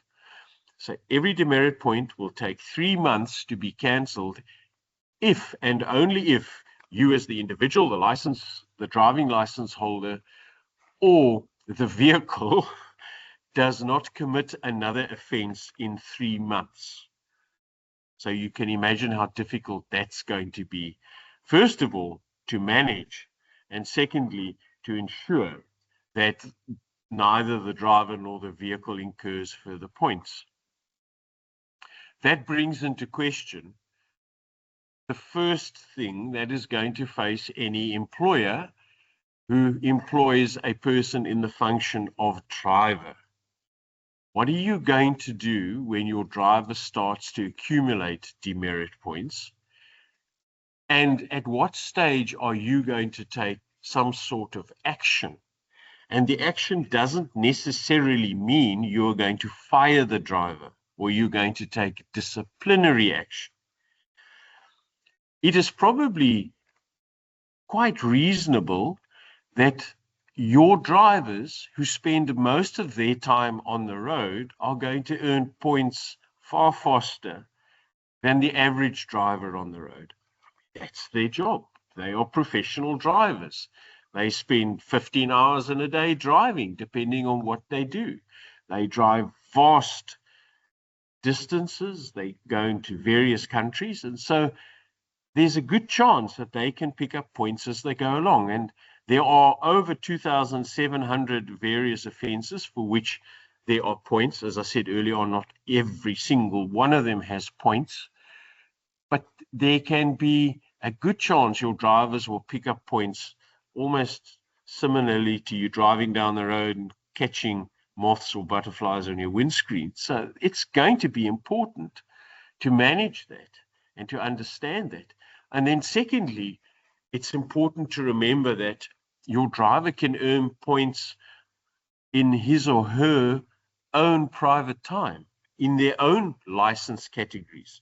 So, for example, I hold 3 driving licenses. I hold a motorbike driving license, I hold a light vehicle, and I hold a code EC driving license. And when I work for my employer Monday to Friday, just per example, I drive absolutely exemplary. I don't do anything wrong. But on the weekend, when I drive my motorbike or my fastback saloon car, I then drive like the local tongue or terror, and I earn points. It doesn't matter if I earn points on my private vehicles, for example. When I reach the maximum, it affects the driving license for the vehicle I drive for you in terms of my employment. And so the questions that are going to arise is, what will you do with me when I get to close to the 15 maximum?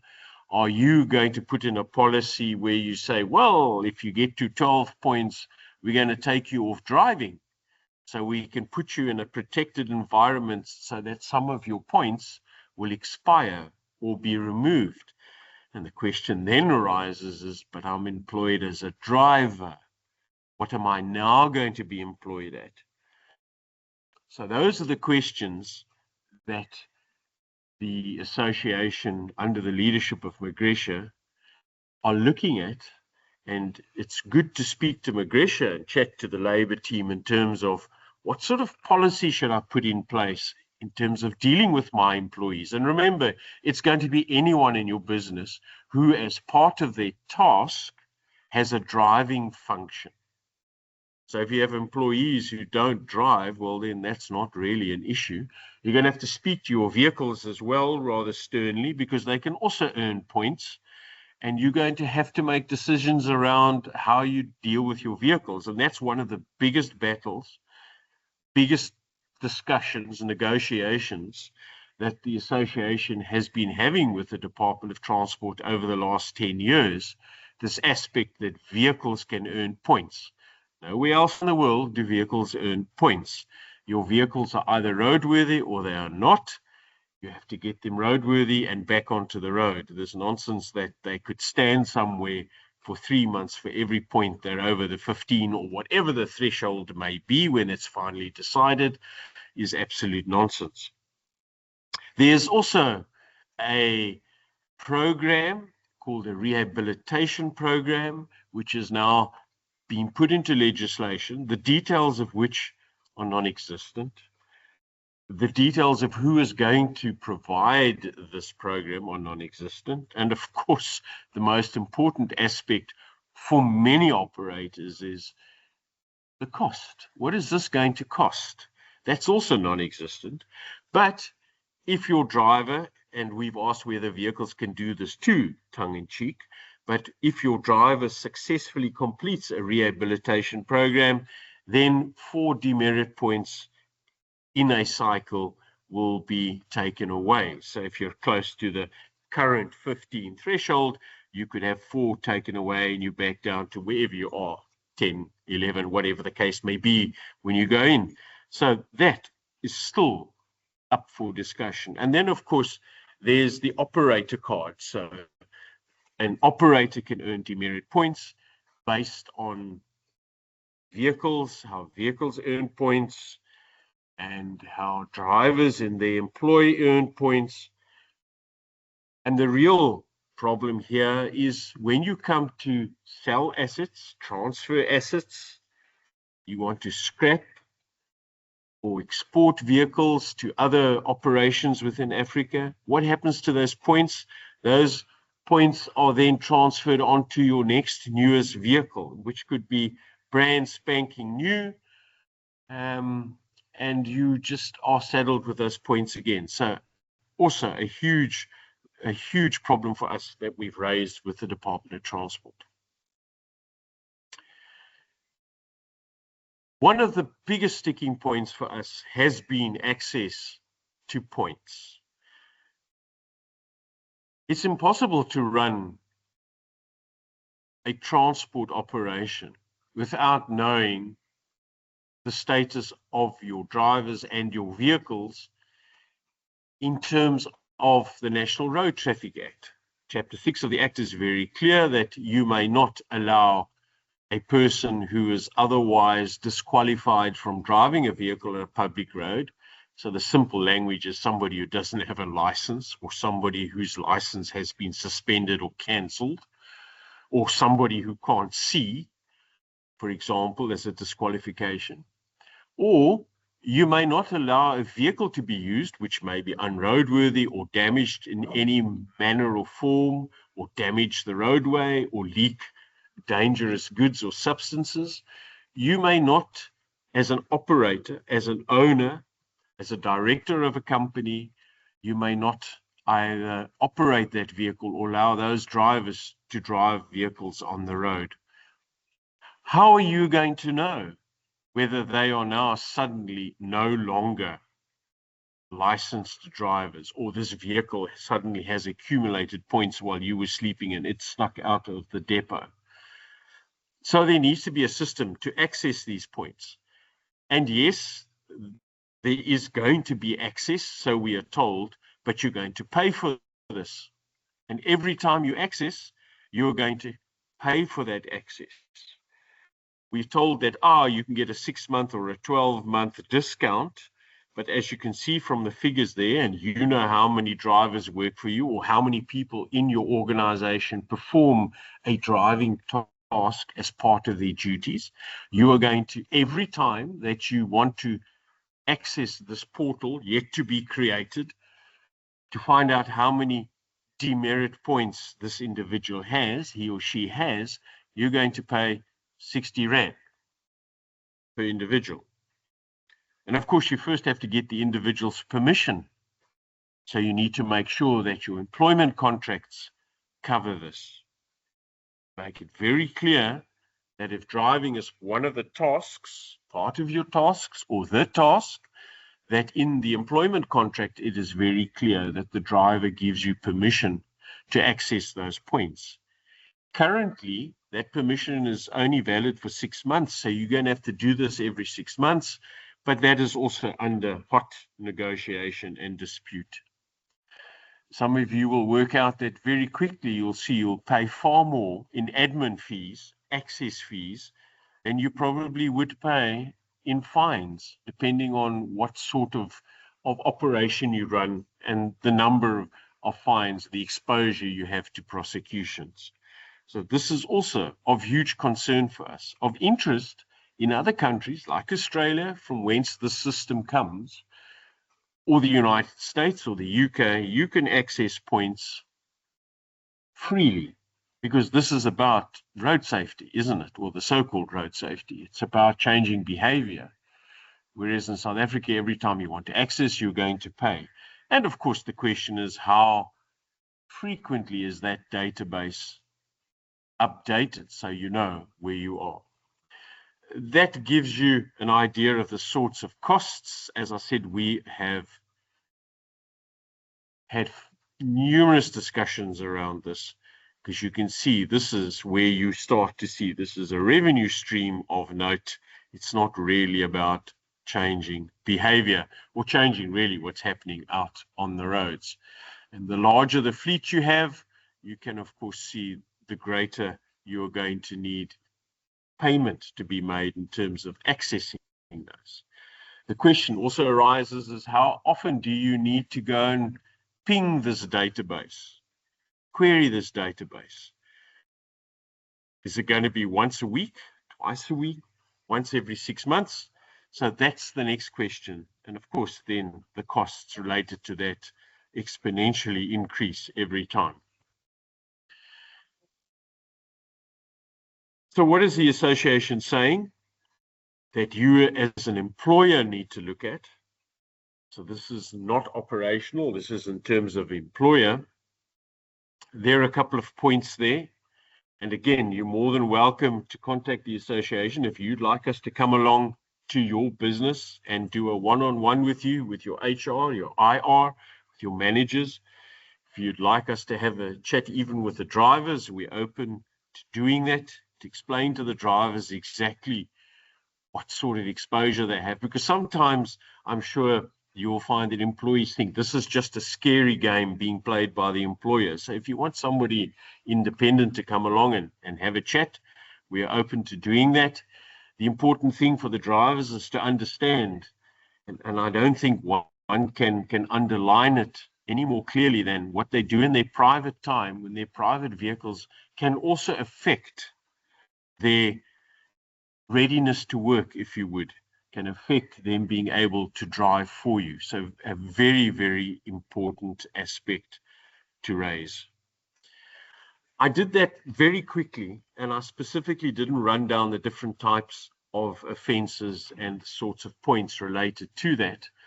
Hopefully it wasn't too quick for you. If you'd like us to run a workshop specifically on that, we will do that in terms of ARTO itself. If there are any questions, ladies and gents, please feel free.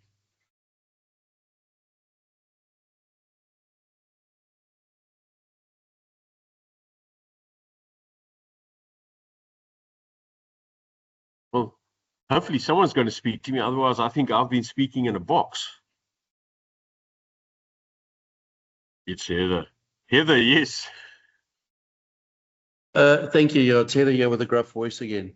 Gavin, we had an incident week where one of our drivers in Pretoria was stopped, and the let's say Kentucky ambassador, as I referred to them before, said his one of his taillights wasn't working. He pulled him over, taillight's not working. The driver said, "Look, I've just checked them. I've just left the depot, just checked them, and do me a favor, can you climb in the cab, push your foot so I can see which one so we can fix it?" The officer then expressed his desire for fried chicken. My driver said, "No, not going to happen." And he was told he's being cheeky and he'll be sorted out. And he must sign for the fine, which my driver said, "I'm not going to, because there's nothing wrong with my taillights." The end result was that via WhatsApps to the driver and just various different media, we received 9 summonses, fines, for exactly the same thing. Pulling off in a dangerous place, wheel spilling on the way out, vehicle unroadworthy, you name it, a whole lot. Some of these, and also suddenly the indicators weren't working. So effectively, there would be 9 demerits all in one. That's the danger. This is where auto is going to end up. The bribes are going to double immediately because, as you say, it's the driver's livelihood that's impacted. The trucker, of course, well, I don't know if we pay him in diesel or how the truck's going to pay him, but this is what's going to happen. We've had first-hand experience of exactly what we expected and what's going to happen. Dealing with this is going to be another issue all in itself. How do we approach this? What do we do? I've spoken to Kevin and we got an idea of where to go with it. But this is going to be the norm going forward. This is where it's going to go. Now, unfortunately, Carl, you're absolutely right. And the pressure on, and this is one of the things we raised in the very beginning, was that the pressure that's now going to be applied, because given the sanctions that are out there, losing of licenses, losing of vehicles to operate, if you would, is going to be so large that officers out there who have a very weak moral compass are going to start demanding huge either cash incentives or, as you say, chicken. So there are going to be a couple of things you need to do, and really what you need to do is kind of box the types of things that would happen to you on a road. So the first is going to be roadworthy type stuff. Lights, good example, tires. And you're going to need to make sure that when a vehicle leaves the depot, that you have a good record that the actual pre-trip inspection was done. And one of the simple ways of doing that is to video record it on a cell phone, the driver's cell phone, which can then be downloaded at the depot to a server, and you keep that for a while, probably a month, maybe 3 months, so that when you need to defend it, you've got that footage. And that's going to be a best evidence type of approach. The second thing is going to be that when you get accosted by, as you call these Kentucky ambassadors, is that you need to take a firm approach, and that you then need to demand that the paperwork is done. And generally you find that good 50% of whatever was going to happen disappears like mist before the sun.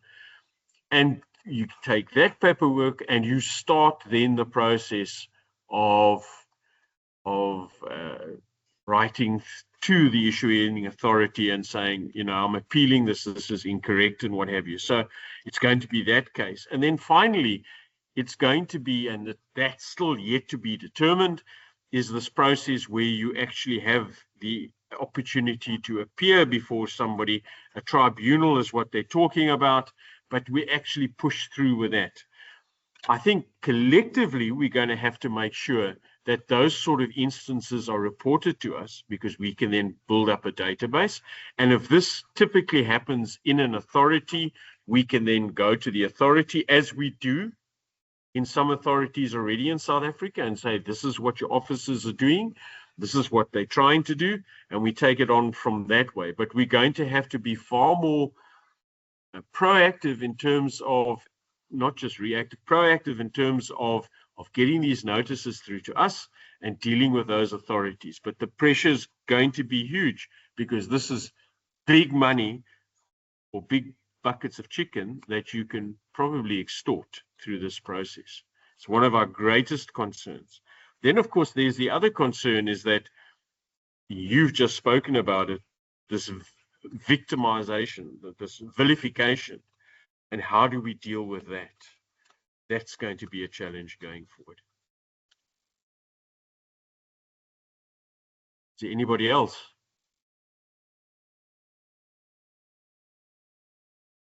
Well, I think that's it, ladies and gents. Thank you very much for your time. I'm absolutely stunned that all 40 odd people remained for the whole session. That's fantastic. Thank you. Obviously, what we've spoken about has been important. Again, when we close this off, that's not it. You can always send us something if you want to ask a question. I want to thank the speakers for their time. You've got their contact details. Thank you once again, each and every one. I see Panna's hand has come up. I'll get to you now. Please let us know what you'd like us to talk about. if there are things that bother you that we can do on a platform like this, if you think it's going to be something everybody commonly or generally deals with, and we will definitely talk about those sort of aspects. Keep your eye out on our website. Use the association. It has a tremendous amount of information that's available. And I'm not saying that just because I work at the association. There's a lot of information that'll help you with your businesses. So use it. Be involved, be active, be informed, stay informed. Pano, over to you quickly, sir. It's a ma'am. Sorry, ma'am. No, it's fine. I just want to ask a question. It's the present. Are you guys going to share the presentation of today with us on the emails? Yes, yes. I think Charlene's put them out there. She'll send them out in emails. They'll also be on the website. Nothing of this is secret. Okay, I thank you. Thank you. So sorry, ma'am. Bye. Thank you so much. Have a great day, everyone. Stay safe. Cherry bar.